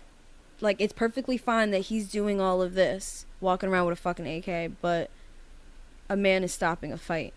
A kid is wearing a hoodie with like Skittles on his. It's all about the color of his skin. Yeah, and I think people were saying like, oh yeah, well I don't even know why we ask the same questions over and over again. The cops knew who this guy was. He had a history. He'd actually been in domestic disputes himself, so he's not an angel. Okay, whatever. Did you hear that they try to say something like but they also try to put on like pedophile charges. Oh, I'm on sure. Jacob. Yeah, they try to do whatever they wanted to make him look bad. I didn't hear anything about that. I heard that they were trying to say he had weapons, he had this, he has a past, but it came up. Somebody had posted it that it was like I'll fact check. He has no charges about like having sex with a minor or something like that. Yeah. And you know what? Even if he did, I'm still not going to say that he would have deserved the way he got treated. No. I mean, look, whatever happens to them when they go to jail, that's the jail culture. But if he did something, he deserves to be punished by law. Yeah. If it's death punishable, sure, whatever. But at the same time, no person deserves that type of treatment from police, no matter what you did. Shot in the back. Shot in the back when you're in front of his kids. When you're just trying to do the right thing and break up a domestic dispute, a fight between two women, and you go back to your car to tend to your kids. Mm-hmm. Yeah, I mean, that was scary. When I saw him walking, before the shots even happened, when I saw him walking back to his car and the cops chasing him, I knew this couldn't be good. No. I mean, whatever happened to detain? I didn't even see the video. Yeah, exactly. What happened to just a taser? Yeah. Why was he not tased? That's a rubber bullets or something. Yeah. I just didn't get it. But even still, why have to use a taser or rubber bullets? Well, because I figured it's better than regular. Yes, it is better. It is better. That's kind of my point. It's just like at this point, like there has to be change, in one way, shape, or form, and it's kind of ridiculous that it gets, it's always 0 to 100. Yeah. Yeah. Right. And I mean, a lot of it. I don't know if you guys read when the whole, when the George Floyd protests first begun. Neil deGrasse Tyson let out like this big, kind of like a big letter, just kind of like with a statement about like just like the place or everything happening at that time, and like just kind of his stance on it.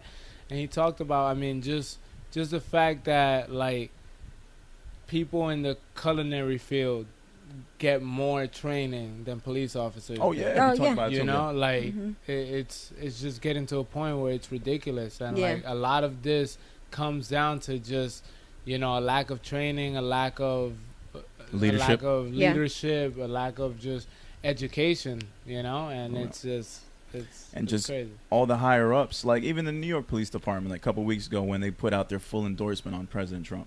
Yeah. Like, come on, bro. Like, it just goes to show you that there's people, the higher ups are just as racist as the cops that are on the beat. Oh, of course. You know what I mean? And it's like with that whole George Floyd thing, yeah, you could tell us that it was like a training day situation where there was one veteran cop and he had a bunch of rookies on that day and he was telling them what to do. But at the same time, you got to step up. You're still responsible. Yeah. You're still an accomplice to whatever happened there. Yeah. You know what I mean? And those people are going to be living with that for the rest of their life. Yeah. And then it's been such intense riots and protests. Well, more riots in Wisconsin. It was like 3 days. I don't know if it's spilled today. If it's going on, it would be the 4th day. And his mom made a comment saying like if he was aware of this, pretty much, like it's not an exact quote, but if he was aware of this, he would not be pleased. This is not like where they pretty much called for peaceful protests. Like there's no need for any of that. 2 people, I think on day 2 people died and one was like seriously injured. It also spilled into Seattle, where I was telling Pro off air earlier, one of my regulars has a friend out there who called him and was like they were catching up, and says like is telling him, catching him up on like what's going on over there. He's like, we're all afraid to leave our houses at night. Like there's a whole like state of emergency. There's a state of emergency in Wisconsin too. Seattle, I'm not sure, but he said he was like when he told me this, I was like, I know about Jacob Blake, but I didn't hear that. He was like, no, it hasn't reached the news. And when I Googled it, all I saw were like blogs and Seattle news, pretty much. That was it. Anything from there. Why would Seattle be covering this shit up? I don't know. Yeah. Could be some more fucked up shit going on. I don't know. Well, no, it's not that they're covering. Well, no. One of the Seattle news, I I did not like the shit at all. So there was this part of the protests or the riots and shit. Somebody or a group of people tried bombing the police station and mixed cement for the doors so they could or no, it wasn't like a bombing. It was like start a fire and like kill them, like burn them alive. Oh, barricade them there. And I guess they put too much water in the cement mix, so the cops were able to get out. But the way that the article, like, it was criminals. Oh, thugs and hoodlums and all that shit, yeah. No, literally just criminals. The criminals. And then made a snarky comment. Actually, could have been a blog. But made a snarky comment. And I found that, like, I found a couple, like, actual, like, real news articles on it, too. A snarky comment saying, like, oh, well, they didn't plan that one out right. Yeah. Yeah. A little fucked up. And, like, pretty much called them idiots. Yeah. Like... Nah, man. They're doing this for a reason. It's like, why? Oh, you guys can't be peaceful. This is exactly... No, like, yeah, there can be protests, peaceful protests, but why does there need to be murders instead of just arrests? No, I agree. And people are focusing too much on what's being done afterwards, but not focusing on what's causing it. Yeah. I think that's where the real issue is. Like, people are just, oh, look at these people, these hoodlums looting these stores. Okay, but are we not going to look at the cops and how they're treating black people of color? Yeah. Really? Like, we got to get our priorities straight at this. So, I don't know, man. I mean, it's just the same shit, different day. Yeah. That's really all you can say. And it really sucks. And shout out to all the sports organizations, all the teams, especially the Milwaukee Bucks, who were the first ones to speak out and basically say that we're not going to play today. Yeah. This is a small step, but it can have really huge ramifications if it's done right. And now it's showing people that we got the power. Yeah. And if we really don't want to, we can step away from all this shit. Yeah. Doc Rivers of Clippers said this country, like, all we do is love this country, but this country doesn't love us back. Absolutely. And, like, we're the ones who die. And, all we're asking is, like, live up to the Constitution. Oh my God, Jesus! Live up to the Constitution. Constitution. Yeah, but even the Constitution in itself wasn't always for us. Yeah, and it said for exactly. Yeah. So, but like saying it, like if we're gonna have it, then it should be for everyone. Yeah. If you're really gonna say equality for all, you really gotta stand for that shit. Yep. Yeah. And then Kenny Smith walks off. Walks off the set. He was just like, I can't, NBA. And then just Yeah, I don't blame him for that either. So the only people that haven't done anything is the NHL. So fuck the NHL as far as I'm concerned. I don't want to hear shit about hockey. Fuck them. Yeah, a bunch of white men hitting a black puck. Something weird about that with sticks. That's always been a thing.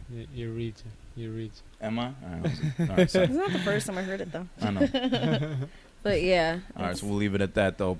As always, want to let y'all know you can catch Lyrical Fix at the Lyrical Fix Pod on IG. Make sure to catch us on Anchor, Audio Mac, Apple, Spotify, YouTube.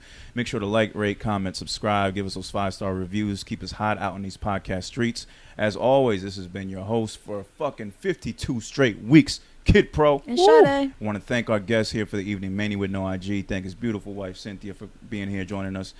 Being associate producer, you're fucking awesome. You're still a sociopath, and I hate you. But yeah, this has been the Lyrical Fix Pod. You are amazing, buddy. No, I'm joking. All love. Appreciate it. Pretty little fish. Thank you for having us. Pretty little fish. Our pretty little fish. You already know what it is. Yo, we'll catch y'all next week. As always, man, COVID is still out here, so stay clean, wash your hands, wash your ass, and be careful who you kiss. Yeah, Peace. Stay safe. Seriously, stay safe. Peace.